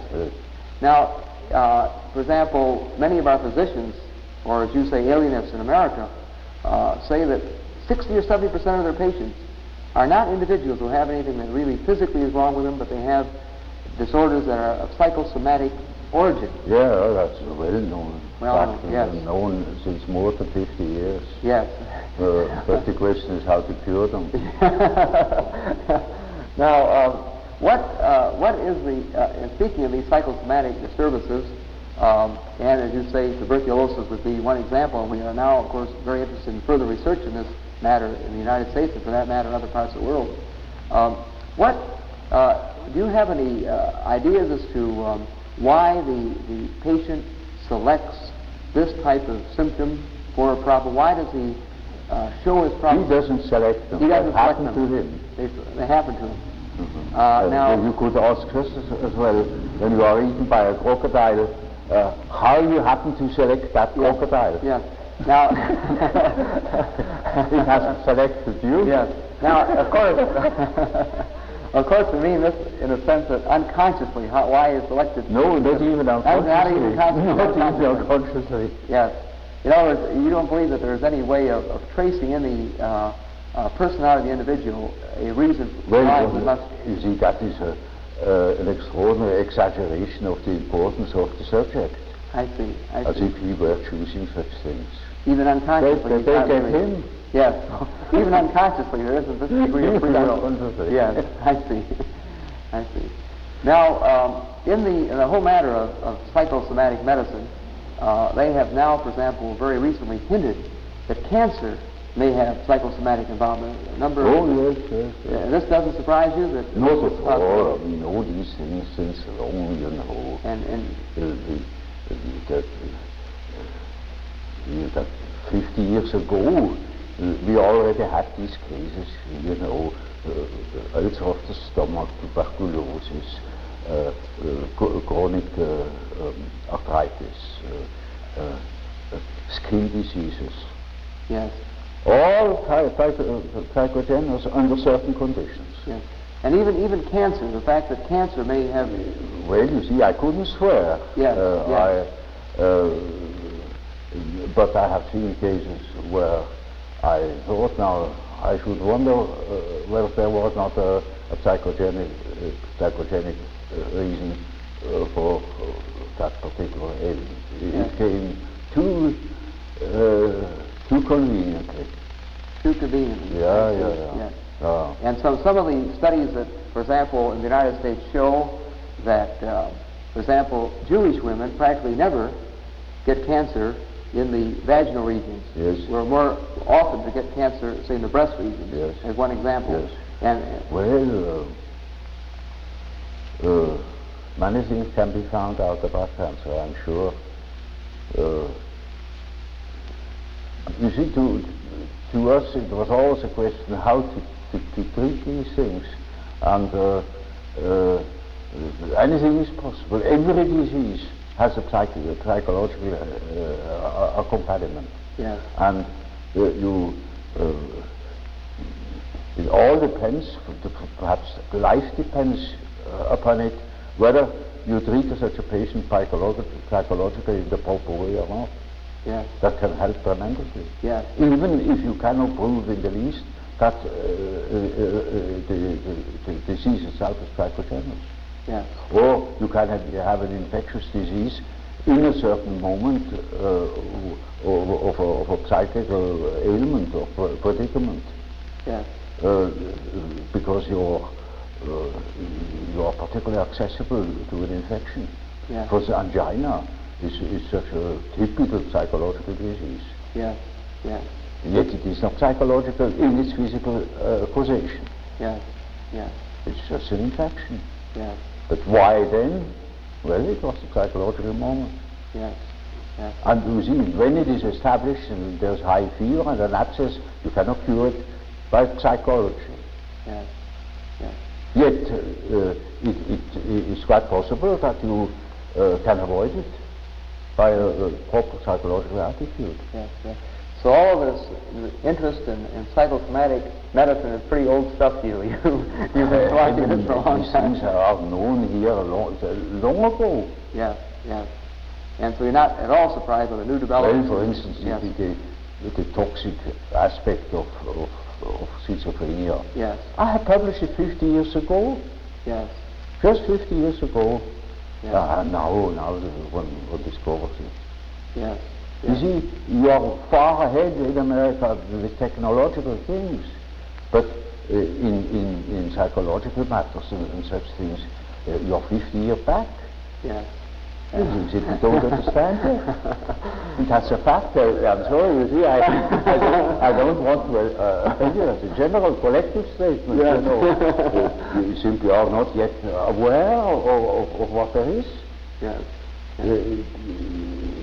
There are plenty more things than people have an idea of. I told you that case of that theologian who didn't even know what a horoscope was and thought it was esotericism. You see, everyone who says that I'm a mystic, you know, is just an idiot. Well, he doesn't understand the first word of psychology. Yes. Well, Professor Jung, in our several interesting discussions so far, a great deal of our talk has been some of the very fundamental aspects of your theories, your writing, and of course, purpose in getting some of your reactions to these fundamental ideas, so that our students, many of whom have not had an opportunity to study a great deal of your work, might sort of be introduced to some of your ideas from you personally, which of course is probably the best way they possibly could be. Now, first, As one looks over your work, one is impressed with a much broader scope, of course, and just the beginning fundamental outline of a theory of personality. Well, of course, when you study human psychology, you can't help noticing that man's psychology doesn't only consist of the ramifications of instinct in his behavior. These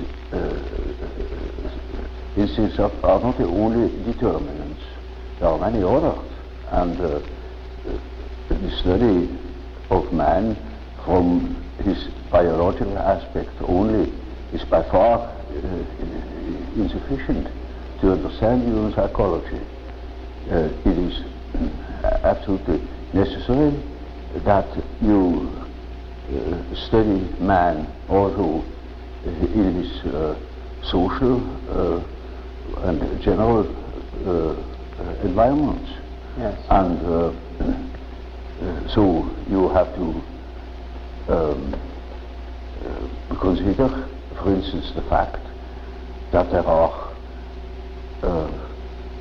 different kinds of society, different kinds of nations, different traditions, and to that purpose it is absolutely necessary that one treats the problem of the human psyche from many standpoints, and each is a most considerable task, naturally. Thus, when I, after my association experiments, when I realized that there is obviously an unconscious, the question arose, now what is this unconscious? Does it consist merely of rests, of remnants of conscious activities, or are there things that are practically forever unconscious? In other words, is the unconscious a factor in itself? And I soon came to the conclusion that the unconscious must be a factor in itself, because I observed time and again that, for instance, people's dreams or schizophrenic patients' delusions and fantasies contain the motives which they couldn't possibly have acquired in our surroundings. This depends upon the fact that the child is not born tabula rasa, but it is a definite mixture of or combination of genes, and the gene, although the genes seem to contain chiefly dynamic factors, arrangeurs of a certain behavior,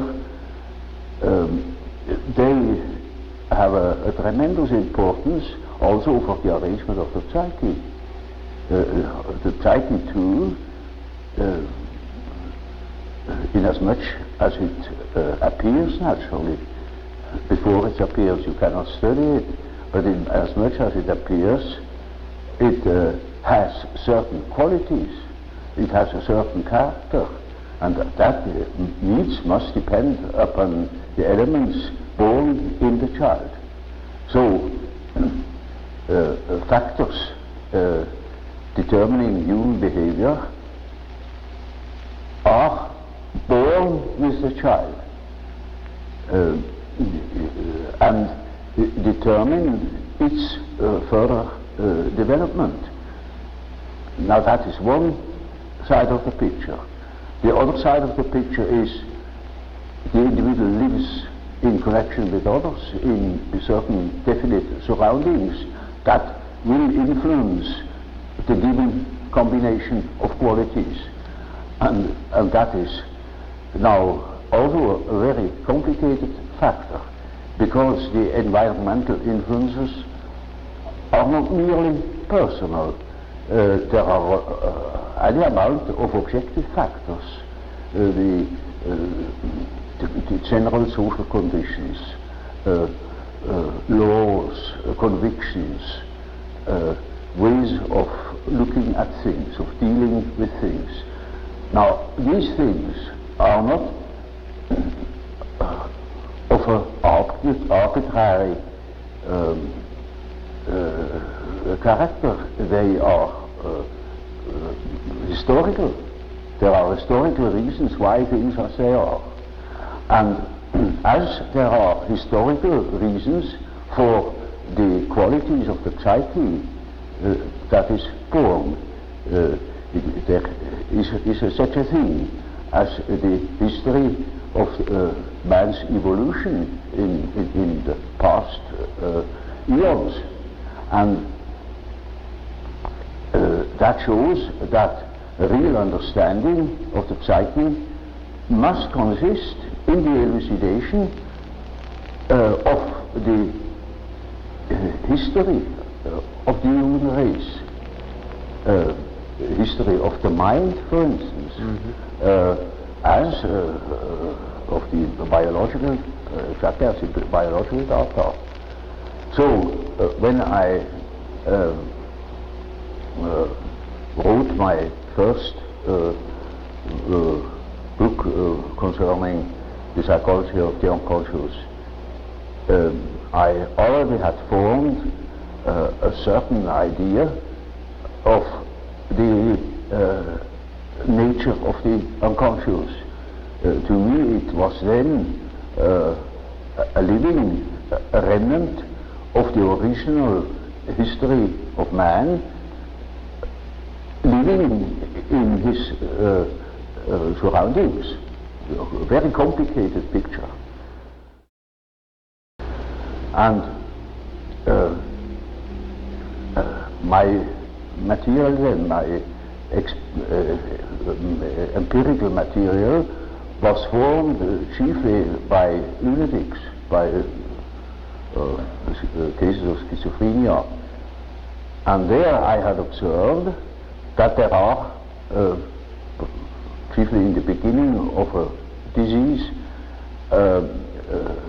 invasions of fantasies into conscious life, fantasies of an entirely unexpected sort, most bewildering to the patient. He gets quite confused by these ideas, and he gets into a sort of panic because he never before has thought such things, that they are quite strange to him and equally strange to his physician.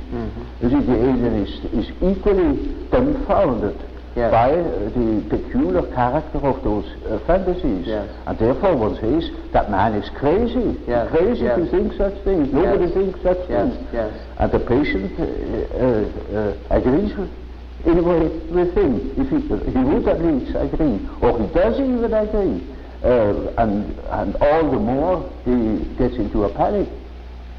So, as an alienist, I thought it to be really the task for psychiatry to elucidate that thing that broke into consciousness, these voices, these delusions, and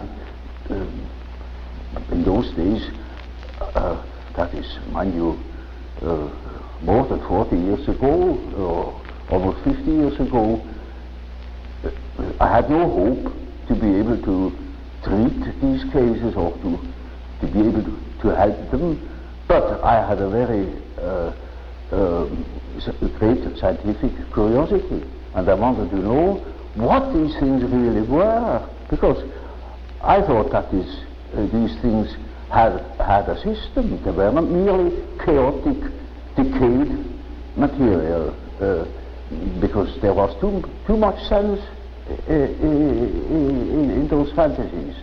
So what I did then was I studied cases of psychogenic diseases like hysteria, hysteric somnambulism and such things, where the content that came from the unconscious were in a readable condition, in an understandable condition. And then I saw that, in contradistinction to the schizophrenics, the mental contents of hysterics were of a humanly understandable character. They were even elaborate, dramatic, suggestive, insinuating, so one could make out a second personality. Now this is not the case in schizophrenia. There the fantasies, on the contrary, are unsystematic, chaotic, and you cannot make out a proper second personality, apart from rare cases of a complicated nature. Now, I knew of psychopathic cases, just in the balance between schizophrenia and hysteria, where ideas came up, delusions that were not exactly hysterical, because they were singularly difficult to understand. It was sort of strange eruptions, and I thought that these cases could give me a better understanding. So I took the opportunity when Professor Jung, the old professor of psychology and philosophy at the University of Geneva, when he published a case of an American girl who had bestowed upon him a series of half-poetic and romantic fantasies. He published that material without commenting on them. He gave it as an example of creative imagination. Now, when I read those fantasies, I saw this is exactly the material, and I was always a bit afraid when that people, when I tell of my personal experiences with patients, that they would say, "Oh, this is so merely suggestion, you know." Yes. I took that case because I surely had no hand in it. It was old Professor Jung, an authority. He was a friend of William James. I knew him personally, a very fine old man, and he certainly wouldn't be accused of having influenced the patient. Yes. And that is the reason why I analyzed these fantasies, and that that case became the object of a whole book called The Psychology of the Unconscious. It is called now Symbolisms of Transformation. Yes. And I have revised it after 40 years. It needed it, because it was in the first attempt. Yes. And there I tried to show that there is a sort of unconscious, I then simply called it the unconscious, that clearly produces things which are historical and not personal. Yes. It was mythological material of the nature of which wasn't understood, neither by Professor Flora nor by the patient. And there I tried for the first time to produce a picture of the functioning of the unconscious, a functioning which allowed certain conclusions as to the nature of the unconscious. Then, after I had written that book, that cost me my friendship with Freud, because he couldn't accept it. To him, the unconscious was a product of consciousness, and it simply contained the remnants. I mean, it was a sort of storeroom where all of the discarded things of consciousness were heaped up and left. But to me, the unconscious then was already a matrix, a sort of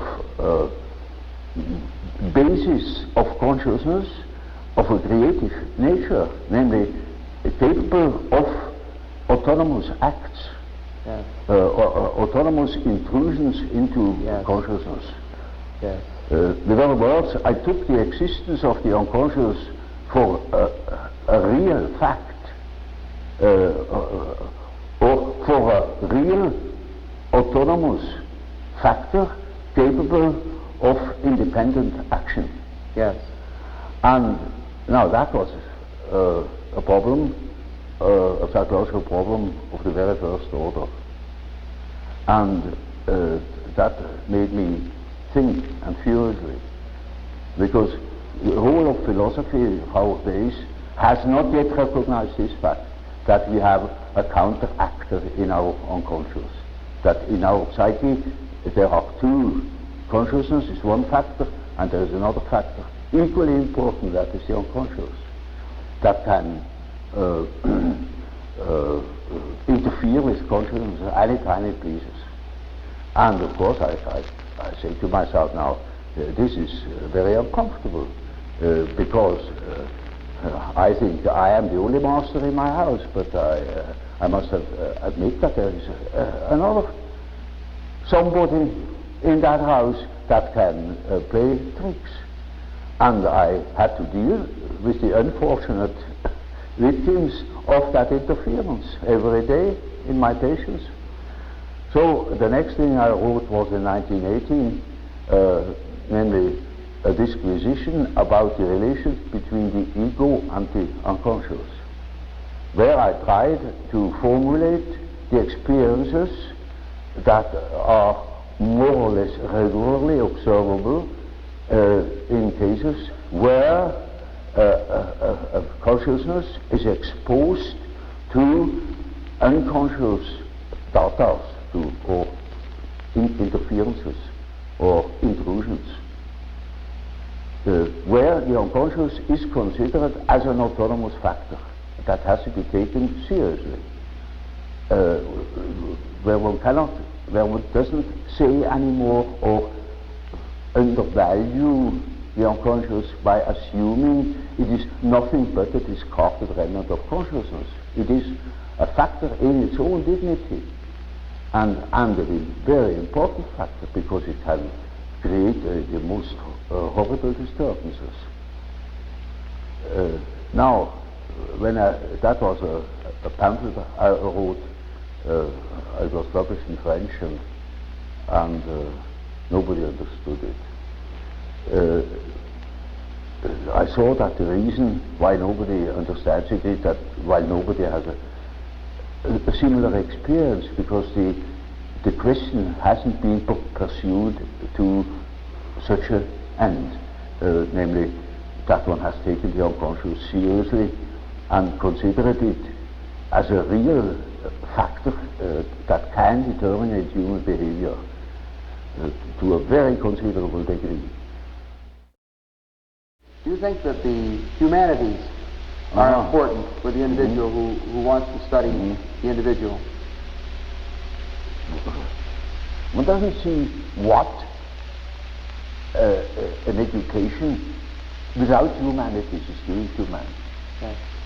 He loses the connection with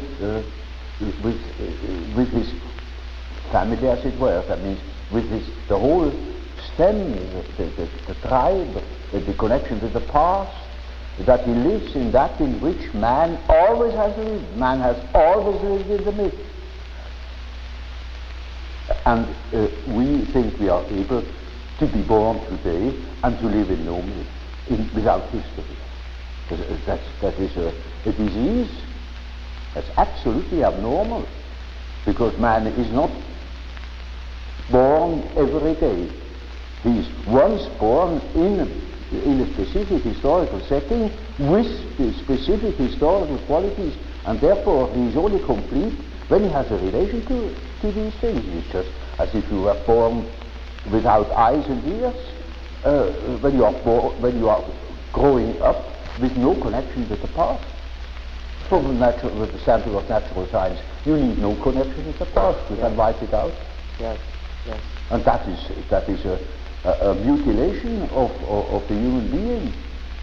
Now I saw through my practical experience that this kind of proceeding had a most extraordinary therapeutical effect. I can tell you such a case. That was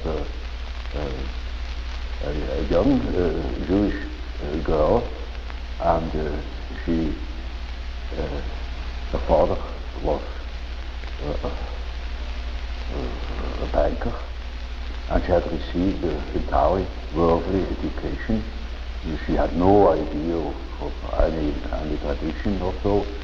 And then I went further into her history and found out that her grandfather had been a tzaddik in Galicia,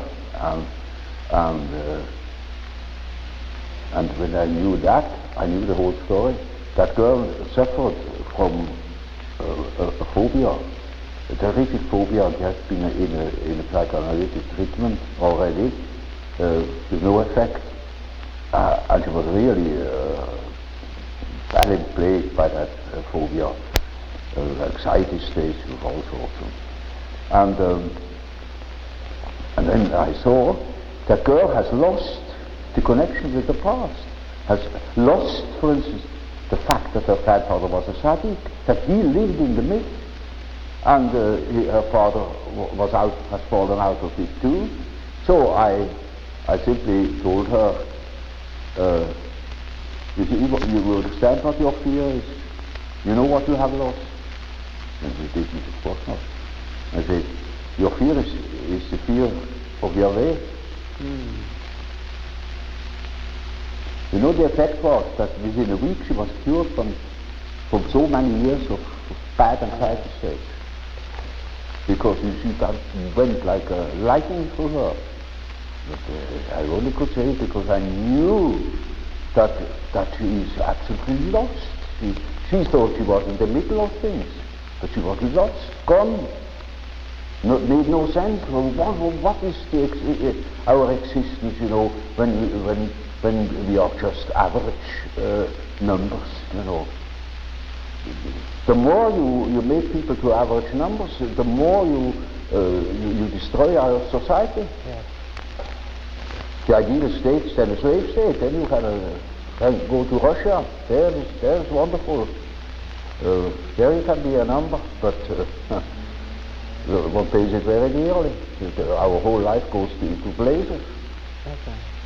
And so here I had plenty of cases of a similar kind. And that has naturally led me on to a profound study of the archetype. So, Professor Jung, so you began to see, in a sense, your typologies led to a sort of a theory of a psychology of opposites, that the conscious would reveal one side of a type, and the unconscious would be the other side. Yeah. And that this would be a very important way, then, of helping you to analyze and understand the individual. Oh, yeah, gnostically it is quite, from a practical point of view, quite important. Well, the point I wanted to elucidate is, you know, in analyzing a patient, you make typical experiences. Namely, there is a sort of typical way in which the integration of consciousness takes place.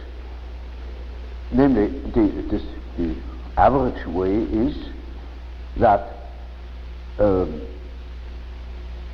through the analysis of dreams, for instance, you become acquainted with the contents of the unconscious. I already told you this, to begin with, all personal material. Yes. subjective questions, questions of the individual's difficulties in adapting to environmental conditions, and so on. Yes. Now,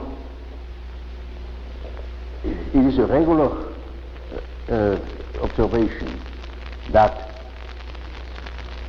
when you talk to an individual, and this individual gives you insight into its inner preoccupations, interests, emotions, in other words, hands over his personal complexes, then you get slowly and nilly-willy into the situation of a sort of authority. Yes. You become a point of reference. You know you are in possession of all the important items in a person's development. I remember, for instance, I analyzed a very well-known American politician, and he told me, any amount of the secrets of his trade. And suddenly he jumped up and said, "By God, what have I done? You know, you get $1 million for what I have told you now." I said, "Well, I'm not interested. You can sleep in peace. I shall not betray you. I forget it within a fortnight." Now you see, that shows that the things people hand out are not merely indifferent things. When it comes to something important, emotionally important, then they hand out themselves. They hand out a big emotional value, as if they were handing over a large sum, as if they were trusting you with the administration of their estate. Yes. And they're entirely in your hands. Yes. Often, I hear things that could ruin those people, utterly perfectly known.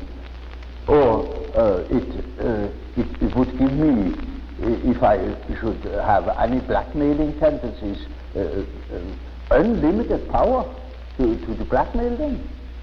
Now, you see, that creates an emotional relationship to the analyst. And that is what Freud called the transform. Yes. Which is a central problem of analytic psychology. It is just so as if these people had handed out their whole existence, and that can have very peculiar effects upon the individual. Either they hate you for it or they love you for it. Yeah. But you are not indifferent to them. And there is then a sort of emotional relation between the patient and the doctor. Yes. Now, when you hand out such materials, then these contents are associated with all the important persons in the life of a patient. Now, the most important persons are usually father and mother. Yeah. That comes up from childhood. The first troubles are with the parents as a rule. So, in handing over your infantile memories about the father or about the mother, you hand over also the image of father and mother. Then it is just as if the doctor had taken the place of the father, Yes. even of the mother. Yes. I had quite a number of male patients that called me Mother Jung. because they handed over the mother to me. Yes, yes, Curiously enough. yes, But you see, that's quite irrespective of the personality of the analyst. It is simply disregarded. He functions as if he were the mother, or he functions as if he were the father, the central authority. And now that is what one calls transference. That's a case, a particular case of of projection. yes. Now, yes. Freud doesn't exactly call it projection; he calls it transference. Yes. That is an allusion to the old and superstitious idea of handing over a disease, Yes. transferring a disease upon an animal, or handing over the sin upon a scapegoat, and the scapegoat takes it out into the desert and makes it disappear. Yes. Yes. So they hand over themselves in the hope that I can swallow that stuff and digest it for them. And so I am in loco parentis and have a high authority. Naturally, I am also persecuted by the corresponding resistances, by all the manifold emotional reactions they have had against their parents. Now, that is the stuff you have to work through first in analyzing the situation, because a patient in such a condition is not free, he is the slave, he's utterly dependent upon the doctor, like a patient with an open abdomen on the operation table. Yes. He is in the hands of the surgeon for better or worse. And so the thing must be finished. And so we have to work through that condition in the hope that we arrive in a situation where the patient is able to see that I'm not the father or not the mother, that I am an ordinary human being.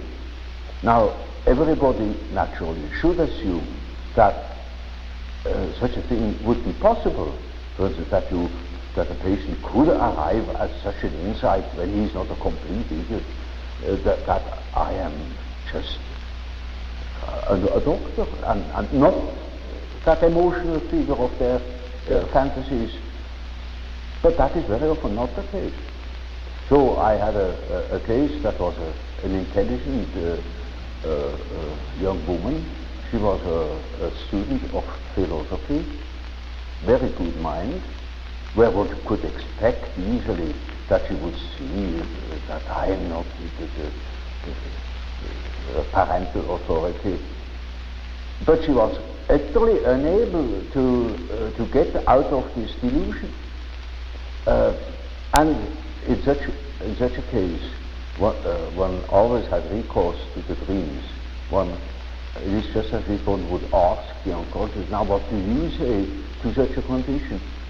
You see, she says of the unconscious, of course I know you are not my father, but I just feel like that, it is like that, I depend upon you. And I say, now we see what the unconscious says. Now the unconscious produces dreams in which I really assume a very curious role. You know, she was a little infant, she was sitting on my knees, I held her in my arms, I was a very tender father to the little girl, you know, and more her face became emphatic in that respect, namely that I was a sort of giant, and she is a very little frail human thing, you know, and quite a little girl in the hands of an enormous being. And the last dream of that series was, I cannot tell you all the dreams, was that it was out in nature, I stood in a field of wheat, an enormous field of wheat that was ripe for harvest. And I was a giant. And I held her in my arm like a baby. And the wind was blowing over that field of wheat. Now you know when the wind is blowing over wheat field, these waves in the wheat field. Yes. And with these waves I swayed like that, putting her as if it were to sleep, you know. And she felt as being in the arms of a god, of the Godhead. And I thought, now the harvest is ripe, and I must tell her. And I told her, you see, what you want and what you project into me, because you are not conscious of it, is you have the idea of a deity you don't possess. Therefore you see it in me. Yes. That clicked. Because, you know, she had a rather intense religious education. Of course, it all vanished later on. Yeah. And something disappeared from her world. Her world became merely personal, and that religious conception of the world was non-existent, apparently. But you see, the idea of a deity is not an intellectual idea. It is an archetype. It's an archetypal idea. Therefore, you find it practically everywhere under this or another name. You know, even if it has the name Mana, it is an all-powerful, extraordinary effect or quality, even if it's not personal at all. And so she certainly became aware of an entirely heathenish image. Yes. That comes fresh from the archetype. She had not the idea of a Christian God or of an Old Testament Yahweh. It was a heathenish God. You see, a God of nature, of vegetation. He was the wheat himself. He is the spirit of the wheat, the spirit of the wind. And she was in the arms of that Newman. No. Now, that is the living experience of an archetype. Now, that made a tremendous impression upon that girl, and instantly it clicked. She saw what she really was missing, that missing value, that was in the form of a projection in myself and made myself indispensable to her. Yes. And then she saw it is not indispensable, because it is, as the dream says, she is in the arms of that archetypal idea. Now that is a luminous experience, and that is the thing that people are looking for. Yes. An archetypal experience that gives them an incorruptible value. You see, they depend upon other conditions, they depend upon their desires, their ambitions, depend upon other people, because they have no value in themselves. They have nothing in themselves.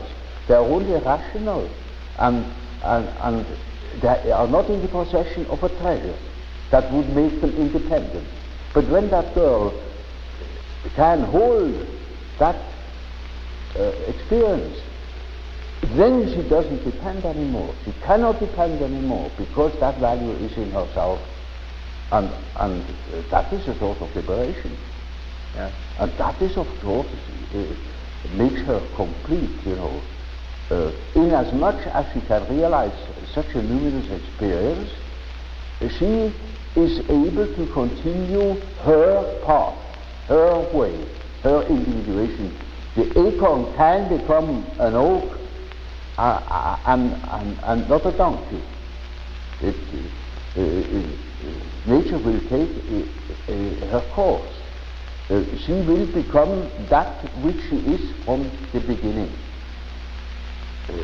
Now, having seen such cases, quite a number of such cases, that of course has given me a motive to study the archetypes, because I began to see that the structure of what I then call the collective unconscious is really a sort of agglomeration of such typical images,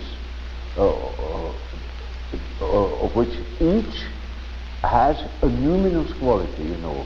The archetypes are at the same time dynamic.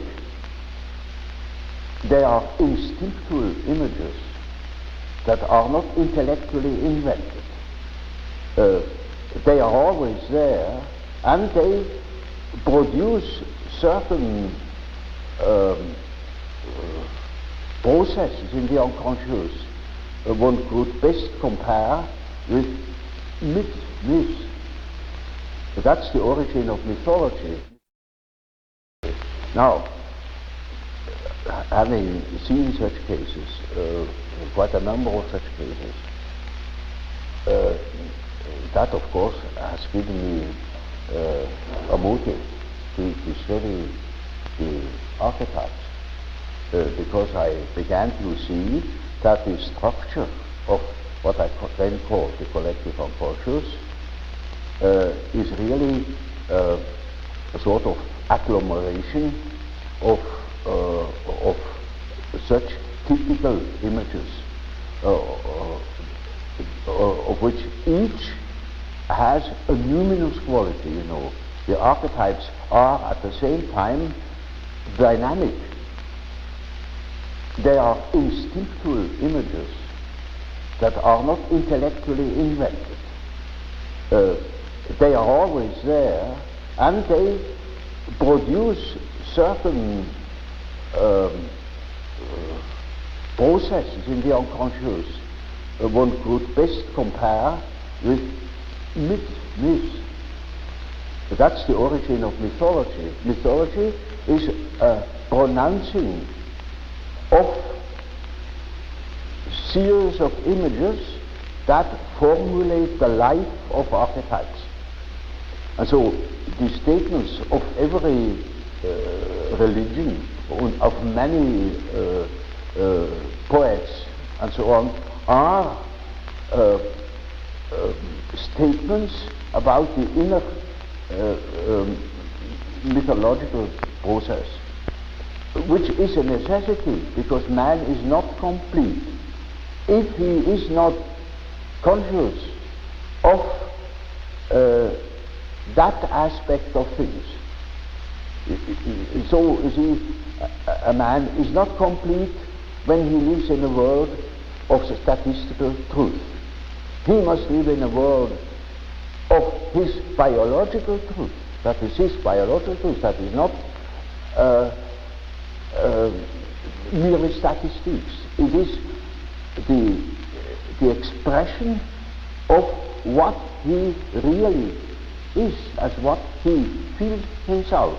So you see, somebody without the mythology is merely an effect of statistics, as it were. It is an average phenomenon. And while the truth is, the carriers of life are individuals, not average numbers. Yes. Yet our natural science makes everything to an average, reduces everything to an average, and of course all the individual qualities are wiped out. That of course is most unbecoming, it is unhygienic. It deprives people of their specific values where they are individuals. It deprives them of the most important experiences of their life, where they experience their own value, maybe the creative background of their personality. I see the trouble is that nobody understands these things apparently. It's just quite strange. Do you think that the humanities are important for the individual who wants to study the individual? One doesn't see what an education without humanities is doing to man. Yes. He loses the connection with his family, as it were. That means with the whole stem, the tribe, the connection with the past, that he lives in that in which man always has lived. Man has always lived in the myth. And we think we are able to be born today and to live in no myth, without history. That is a disease. That's absolutely abnormal, because man is not born every day. He is once born in a specific historical setting with specific historical qualities, and therefore he is only complete when he has a relation to these things. It's just as if you were born without eyes and ears, when you are growing up with no connection with the past. From with the standpoint of natural science, you need no connection with the past. You can wipe it out. Yes, yes. And that is a mutilation of the human being. Now I saw from a practical experience that this kind of proceeding had a most extraordinary therapeutical effect. I can tell you such a case. That was a young Jewish girl, and her father was a banker, and she had received entirely worldly education. She had no idea of any tradition or so. And then I went further into her history and found out that her grandfather had been a tzaddik in Galicia, and when I knew that, I knew the whole story. That girl suffered from a phobia, a terrific phobia. She has been in a psychoanalytic treatment already with no effect. And she was really badly plagued by that phobia, anxiety states of all sorts. And then I saw that girl has lost the connection with the past, has lost, for instance, the fact that her grandfather was a tzaddik, that he lived in the myth, and her father has fallen out of it too. So I simply told her, you will understand what your fear is. You know what you have lost? And she didn't, of course not. I said, your fear is the fear of your way. You know, the effect was that within a week she was cured from so many years of bad anxiety states. Because she went like a lightning through her. But I only could say it because I knew that she is absolutely lost. She thought she was in the middle of things, but she was lost, gone. Made no sense. Well, what is our existence? You know, when we are just average numbers. You know, the more you make people to average numbers, the more you destroy our society. Yes. The ideal state is then a slave state. Then you can go to Russia. There is wonderful. There you can be a number, but one pays it very dearly. Our whole life goes to blazes. Okay. And so we here have plenty of cases of a similar kind. And that has naturally led me on to a profound study of the archetype. I got more respectful of archetypes, but now, by Jove, that thing should be taken into account. That is an enormous factor, very important for our further development and for our well-being. Now, it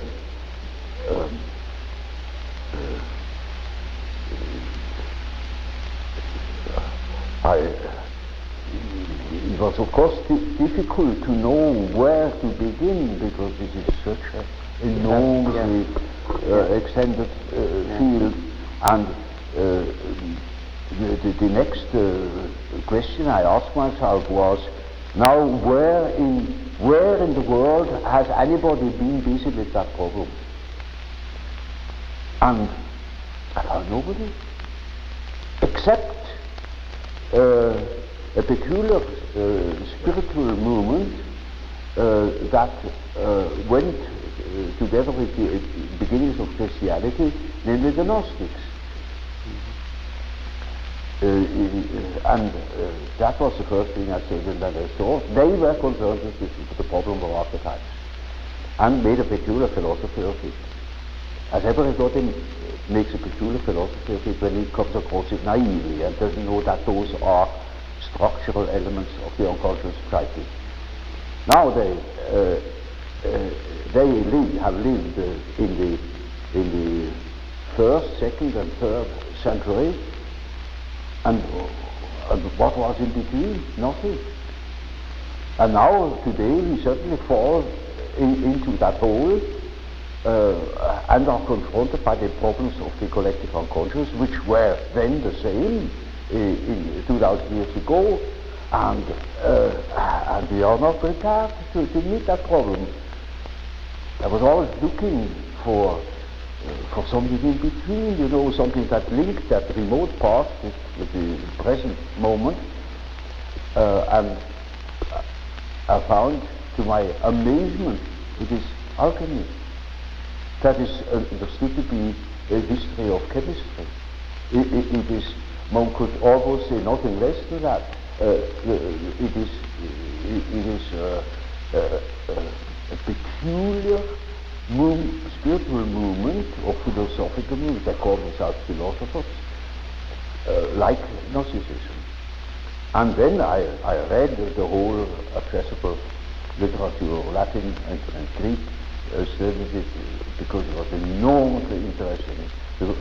It is the mental work of 1,700 years in which there is stored up all they could make out about the nature of the archetypes in a peculiar way. That's true. It is not simple, and most of the texts are not published, no more published since the Middle Ages. The last editions are in the middle or end of the 16th century, all in Latin, and some texts are in Greek, and not a few very important ones. Now, that has given me no end of work, but the result was most satisfactory because it showed me the development of our unconscious relations to the collective unconscious, and the variations our consciousness has undergone while being unconsciously concerned with these mythological images. For instance, such phenomena as in Hitler or so, you know, that's are psychical phenomena, and we've got to understand these things. It is just so as if a terrific epidemic of typhoid fever were breaking out, and we say, now this is typhoid fever. Isn't that a marvelous disease? It can take on enormous dimensions, and nobody knows anything about it. Nobody takes care of the water supply. Nobody thinks of examining the meat or something like that. One simply states that this is a phenomenon, yes, but one doesn't understand it. And to me, of course, it was an enormous problem, because it is a factor that has determined the fate of millions of European people and of Americans. It is nobody can deny that he has been influenced by the war. But that is all Hitler's doing, and that's all psychology. our foolish psychology. But you only come to an understanding of these things when you understand the background from which it springs. Yes. And so, of course, I cannot tell you in detail about about alchemy. It is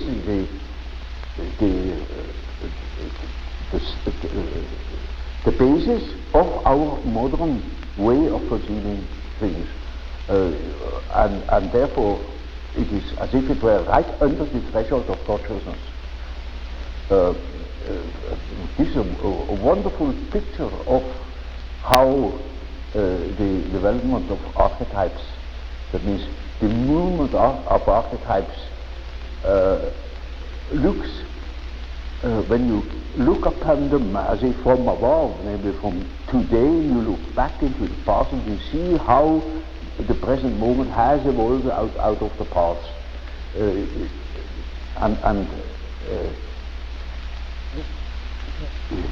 is just as if the alchemistic philosophy, it sounds very curious. We should give it an entirely different name. It has a different name. It's called Hermetic philosophy. Of course, that conveys just as bit as the term alchemy. Yeah. It is the parallel development, as Gnosticism was, to the conscious development, say, of Christianity, of our Christian philosophy, of the whole psychology of the Middle Ages.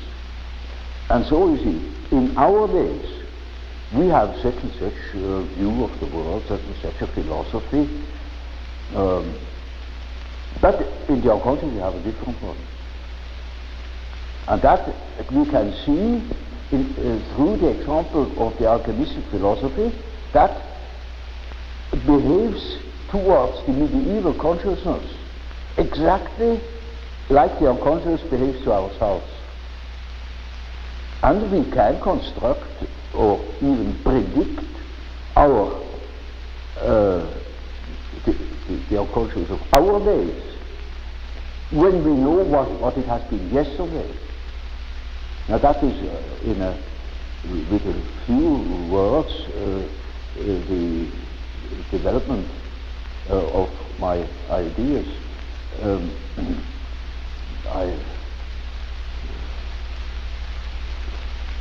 I really, without going into detail, I couldn't further well, you have gone into great detail elsewhere, though, much of your writing, of course.